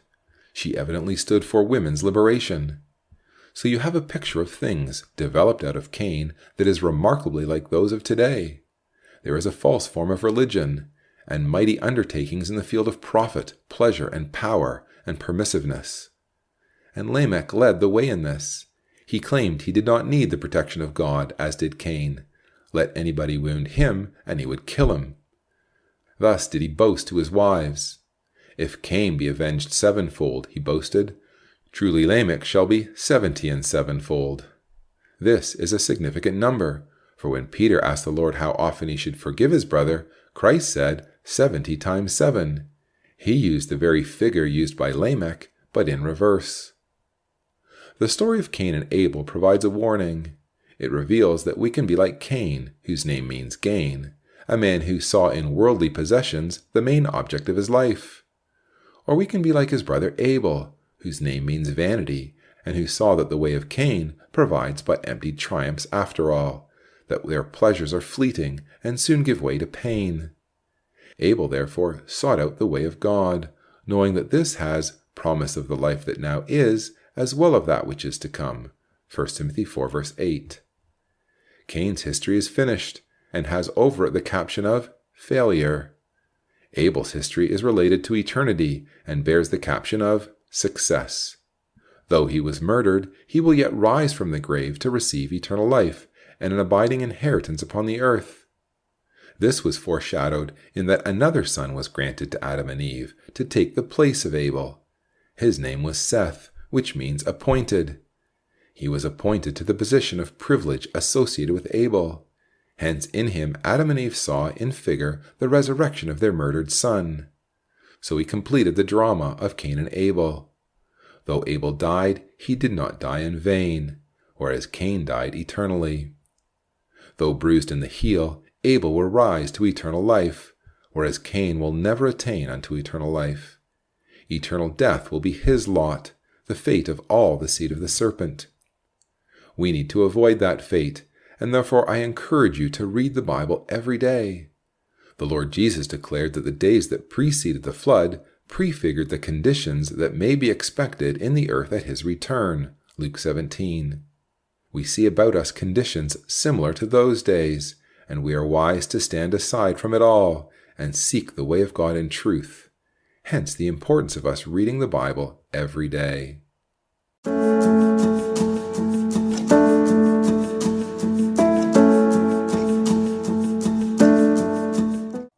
Chapter 6. How God punished the ungodly by a mighty flood. The period from creation to the flood is some 1,656 years, and yet all this long time is recorded in 6 chapters of the Bible. Another son was born to Adam and Eve after the murder of Abel, and his name they called Seth, which means appointed. He was appointed to take the place of Abel, and this he did by worshiping God in truth, as his brother had done. These 6 chapters of Genesis, unfortunately, show how that the influence of the wicked descendants of Cain caused the descendants of Seth to gradually drift away from the worship of God. Evil will always overcome good unless it is attacked and destroyed. We must destroy evil habits and separate ourselves from evil company if we do not want to be affected by these things. Evil habits are like bad fruit. Just one rotten apple will affect the good fruit surrounding it, until the whole case is ruined, So a few evil thoughts and bad company, if encouraged, will slowly alter our characters. First, we begin to excuse things we know are wrong. Then we profess to see no harm in them. And finally, we are found doing them. It was so in those early times before the flood. The descendants of Cain were men of power who cared nothing for the worship of God. He had not been named Gain for nothing. Though driven away from the center where God was worshipped, into the land of exile, he commenced to build up his possessions. He built a city, and as time went by and children were added to his family, he extended his power. His children followed in his footsteps. They became numerous and prosperous. They were skilled in music and the arts, and in the manufacture of brass and iron. With this they forged weapons of war, for true to the character of their father, they were not against shedding the blood of others in order to gain their wants. They rejected the way of God and became known as the sons of man, because they followed the way of man. The children of Seth were different. They became known as the sons of God, because they followed the way of God. For many years these two groups were as nations apart, neither mixing with the other, for their ways were completely different. Among both sections there were outstanding men. The sons of men applauded those who were skillful in business or in war. The sons of God admired those who were outstanding in righteousness. Among these there were fine leaders who educated their brethren in the ways of God and set an example for others to follow. There was Enoch, whom God especially mentions as a man of great virtue. There was Methuselah, who lived longer than any other man before or since, for he lived to the great age of 969 years. But gradually the separateness between these two groups disappeared. The sons of God looked with envy at the pleasures and possessions of the sons of men. Perhaps they were allured by the music, arts, and treasures in which the latter excelled. They probably found worldly life an exciting change. Perhaps they thought the attitude of their fathers, old men like Methuselah, was a little old-fashioned and not up with the times. In any case, they were tested and failed. They were initially attracted by the things in which the sons of men excelled. Then they came to admire them, and finally they became close friends with the Cainites, who were in exile from God. Matters went from bad to worse. It had been God who had decreed the separation between these two classes in the first place, and who had driven Cain into the land of exile because of his wickedness. But now the sons of God were leaving the way of righteousness to go, themselves, into the land of exile. They were attracted by the fashionable appearance of some of the daughters of the men of Cain, and some of them took them for wives. And then, instead of bringing their wives over to the right way of worshiping God, their wives dragged them into the way of Cain. The enmity that God had decreed would exist between the true and the false then manifested itself. Some among the sons of God stood up to warn and rebuke their fellows, but they would not listen to them. When people are enjoying themselves, they don't like to be reminded that they are doing wrong. They try to excuse themselves, and turn with anger upon those who continue to point out the evil of their ways. This was the case in those early days. Though a few continued to worship God in truth, the majority were drawn into evil.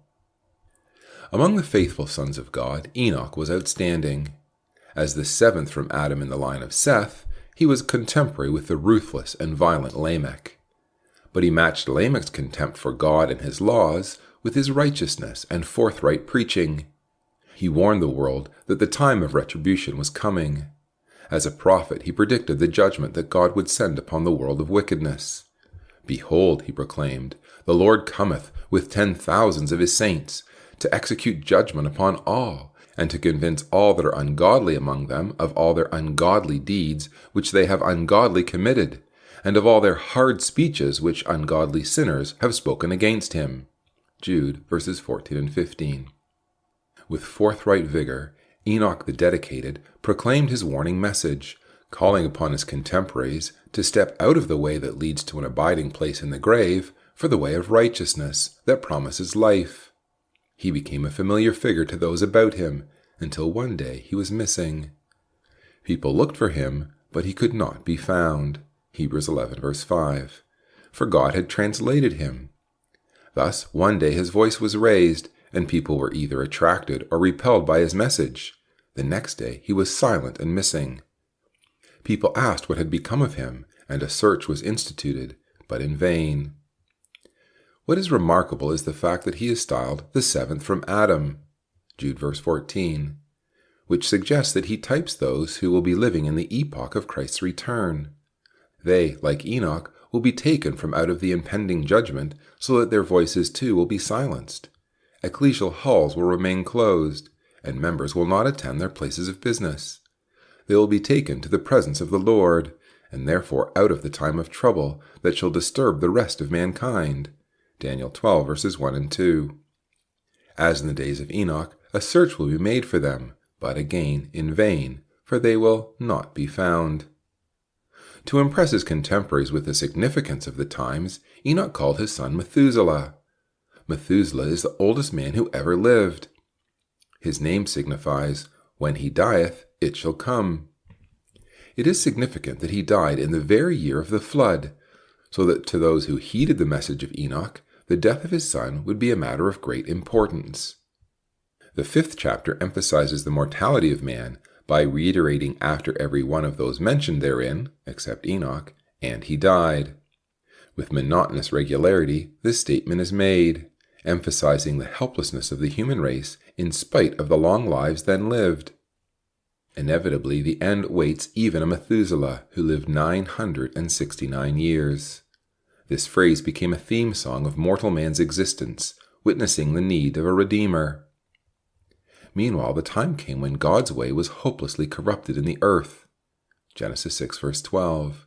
When the glorious truths he had put before mankind were altered, and but a few remained to worship him as he desired. Those few still warned the people that they were heading for disaster, but now hardly anyone cared about such talk. Those who remained faithful looked for a leader to arise who might help them in their struggle against evil. At last one arose, whose name was Noah, which means rest or comfort. But then the truth was almost without any true followers, for the sons of God had been overcome by the evil influence of the Cainites, as completely as Abel had been murdered by his brother. And now at last God decided to interfere for the honor of his name. Many years later, the Lord Jesus referred to this time when he told his disciples, "As the days of Noah were, so shall also the coming of the Son of Man be." Matthew 24 verse 37. For that reason, though evil abounds today and few listen to the voice of truth, true followers of Christ do not lose heart. They know that God is about to intervene again, this time to send his Son to set up his kingdom upon the earth, that all the righteous, from Abel onwards, might receive their reward, and true peace and joy replace the wickedness and evil so prevalent today. The Phillips family had just completed the reading of Genesis 6 and 7, and, as usual, were ready for a brief talk on the chapters. "I have a picture of Noah's Ark, Daddy," remarked Joan. "That would be nothing like Noah's Ark, Joan," declared Peter, always ready to pounce on his younger sisters. "It must have been a big boat to hold all the animals," said Anne. "True," declared Mr. Phillips.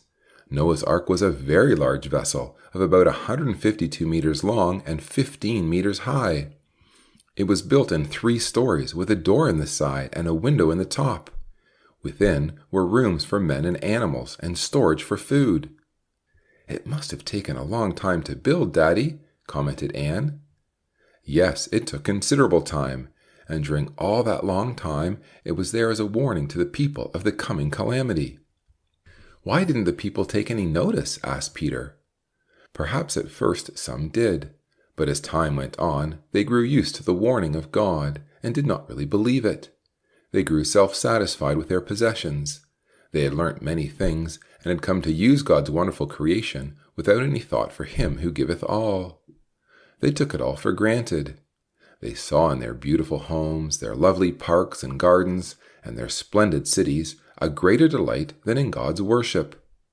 As day followed day, and their lives were more and more devoted to pleasure without thought for God, they drifted from him."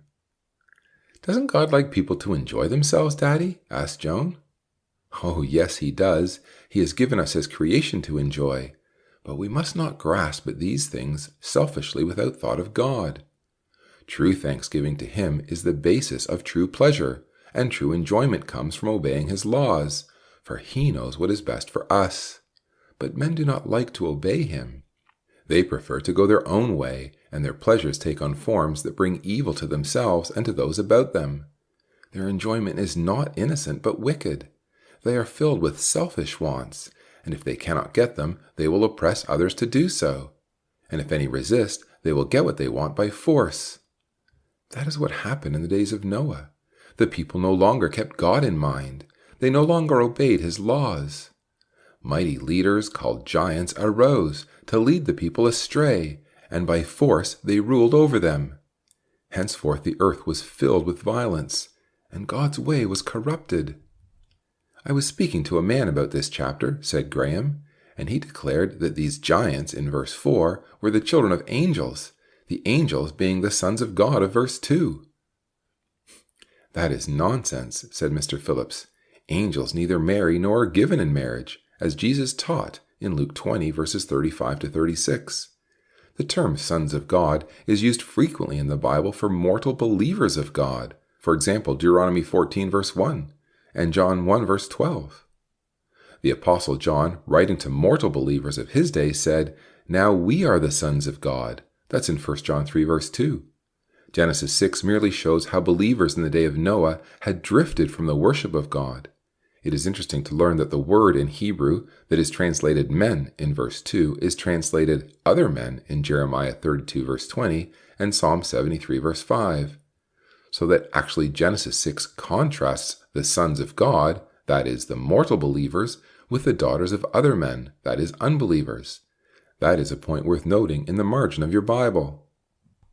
If both the believers and unbelievers were astray from God, only Noah would remain righteous, said Anne.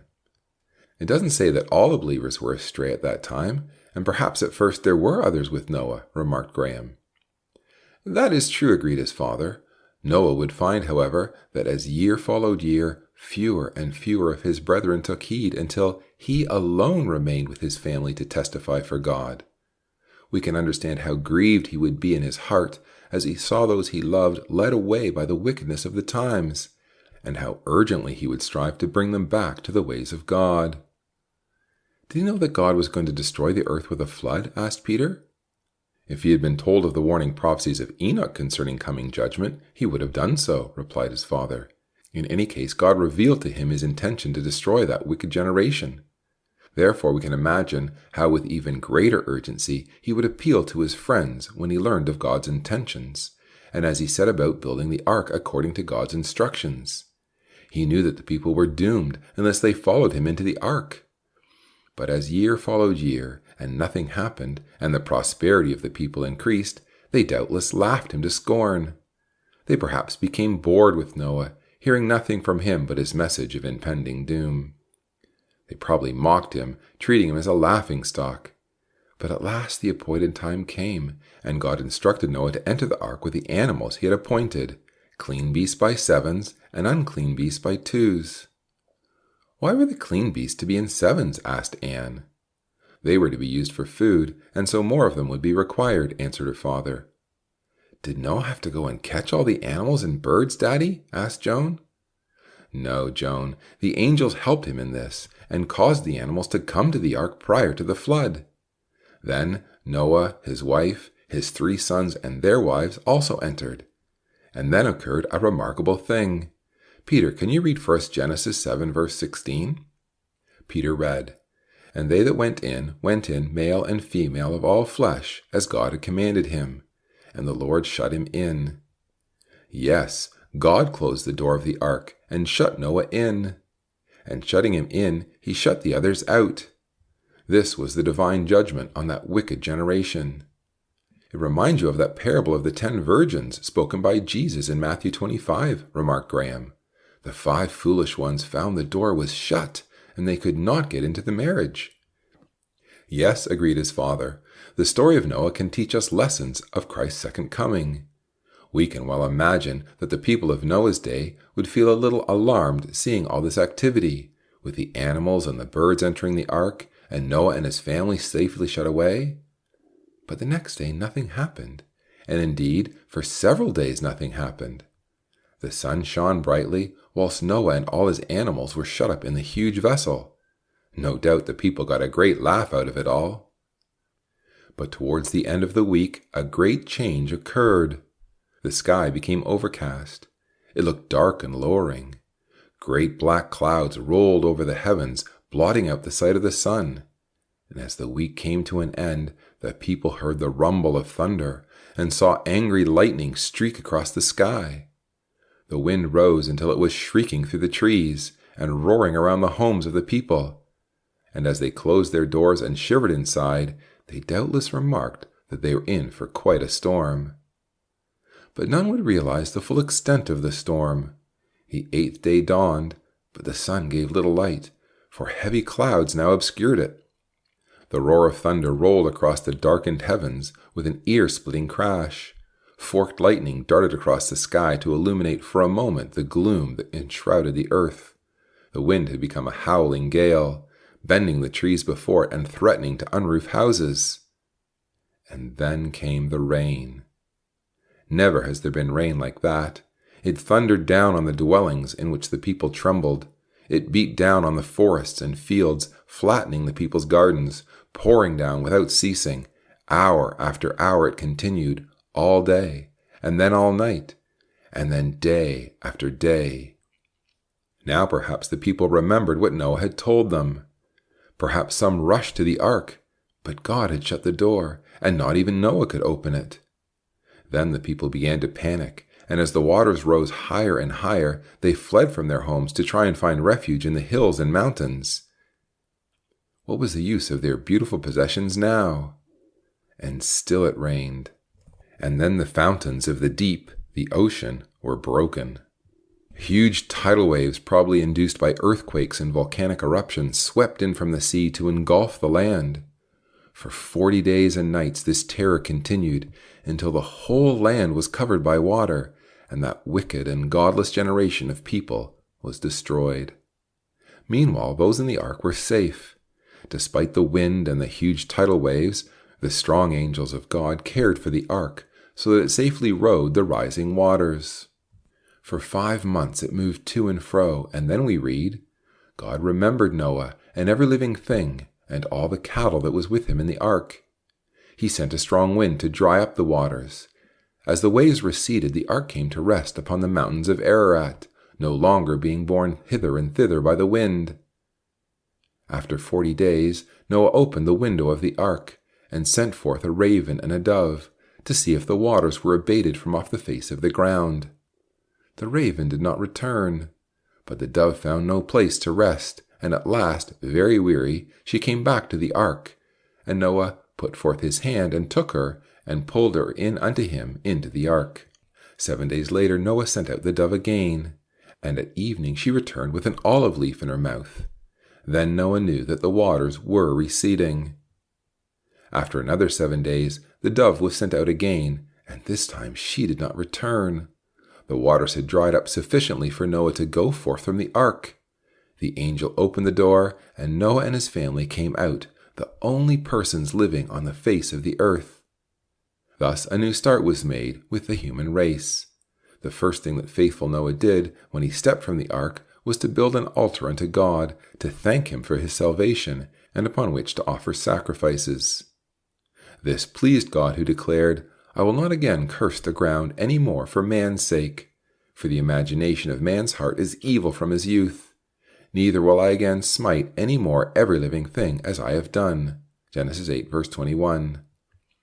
Daddy, inquired Anne at this stage, I cannot quite understand that. Did God remove the curse that he placed on the ground when Adam sinned?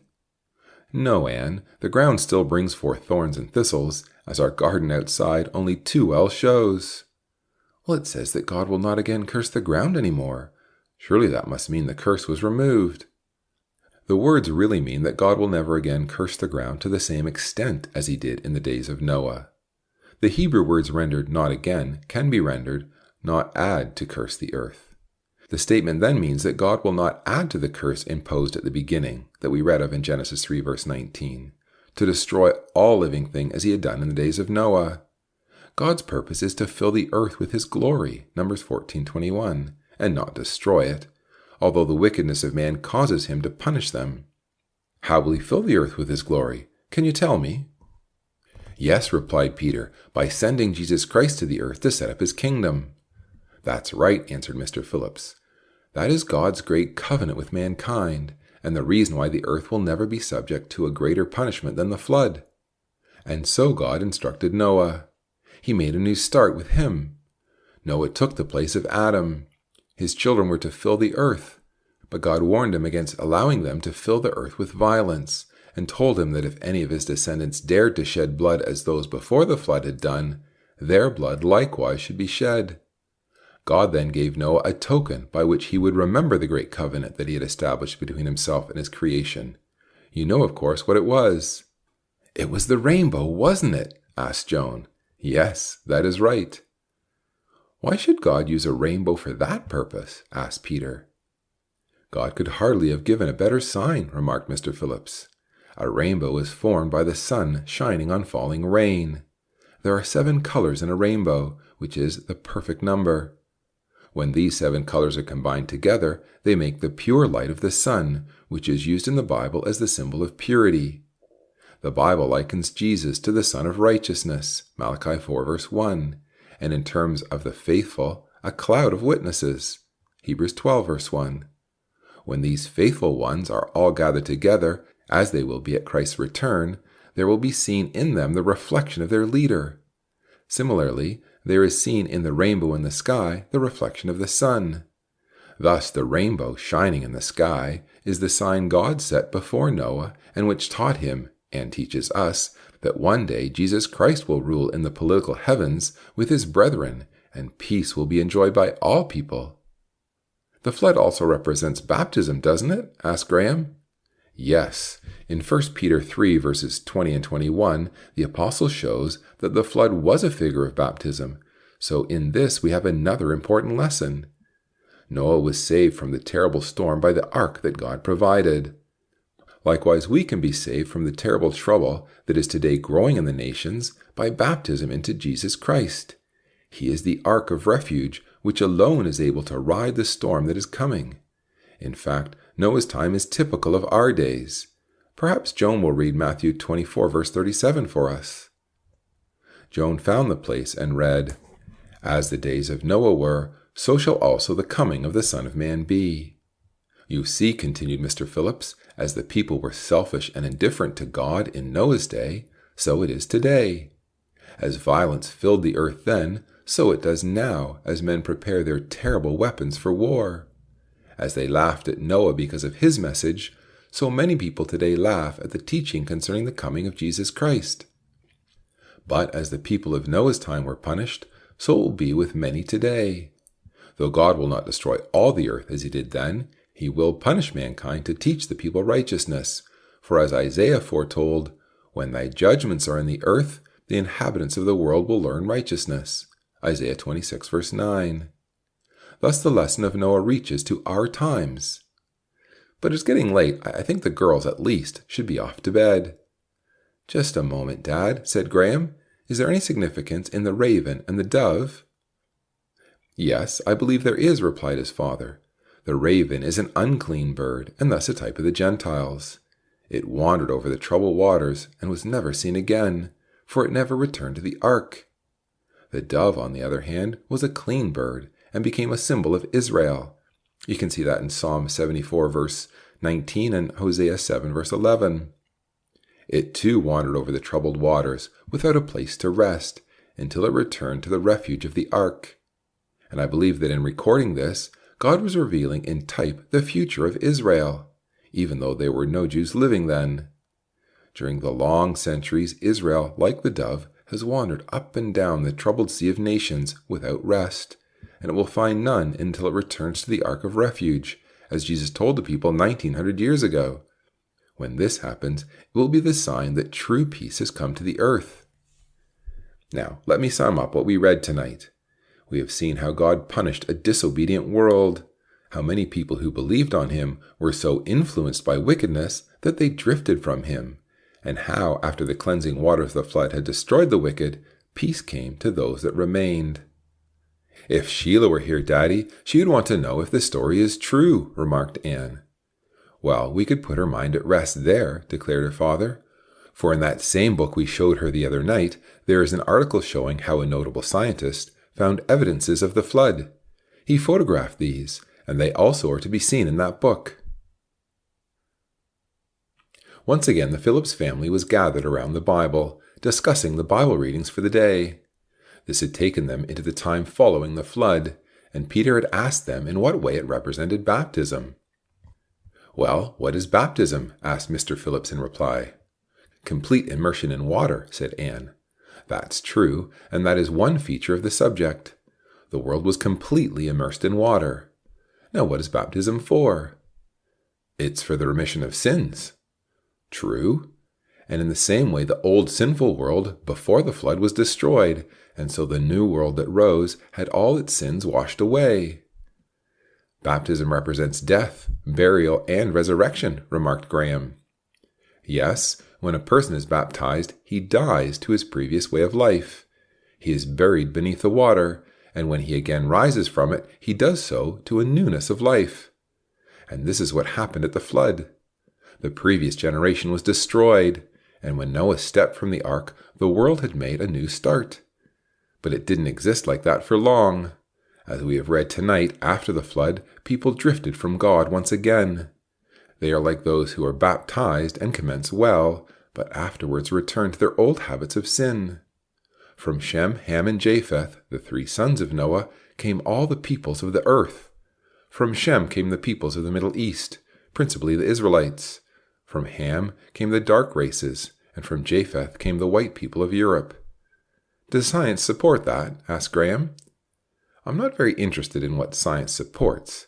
It is a very weak reed to rest upon. So often the conclusions of scientists have proved faulty by time, when the Bible has been shown to be true." "It is always handy to have some supporting evidence," declared Graham. "Well, I feel that we must accept the Bible in faith, and not always be running to mortal flesh to support that which the great Creator has caused to be written. The Bible is the Word of God, and as far as I am concerned, what it says is absolutely true." "That might be all right for you, Dad, but it won't suit everybody, and it is helpful to be able to show that these things are supported by other evidence," said Graham. "That is a matter of opinion, and I have yet to see any man convinced that the Bible is true by what you call supporting evidence. At the same time, it is a fact that science does say that the races of mankind can today be placed into 3 main groups. Professor Martson, in his book The Bible Comes Alive, gives the evidence if you want to look it up." "Never mind about that," interjected Anne impatiently. "Tell us what happened after the flood, Daddy." "At first the people were all one, believing in God and obeying His laws. But as year followed year, the instructions and teaching of God which Noah passed on to his children gradually faded from the minds of his descendants. At last a man arose who had great willpower and who began to dominate those about him. Some people came to admire him. He was what they call a successful man because he gained great power and forced others to obey him. His name was Nimrod, which means we will rebel. He rebelled against God. He set himself up as king, and by his great personality and violence, he forced people to obey him. He enjoyed this power. He liked to see people bowing before him, and it was not long before he was encouraging them to worship him as a god. He was the first king after the flood. Meanwhile, all men were of one language, and they kept together as one people. They decided to build a mighty city with an extremely high tower in the center at which men could worship. So they found a plain in the land of Shinar and commenced their task. They wanted to be gathered into one place and not scattered one from another. But God defeated their purpose. He knew their wickedness. He sent an angel and confounded their language. That stopped them building, for they could not understand each other, and arguments arose as to how the city should be built, and this probably led to violence. Those who could understand each other's speech split up to form separate nations. So the building of the city was hindered, and it was called Babel, which means confusion. "What was wrong with people trying to build a city instead of being scattered abroad?" asked Peter. God had commanded otherwise. He told Adam to replenish the earth and subdue it, and had repeated this instruction to Noah. But the descendants of Noah refused to do it, and defied God by building their strong city. God could see this was but the beginning of their wickedness. He declared, "This they begin to do, and now nothing will be restrained from them." Thus he punished them for their good.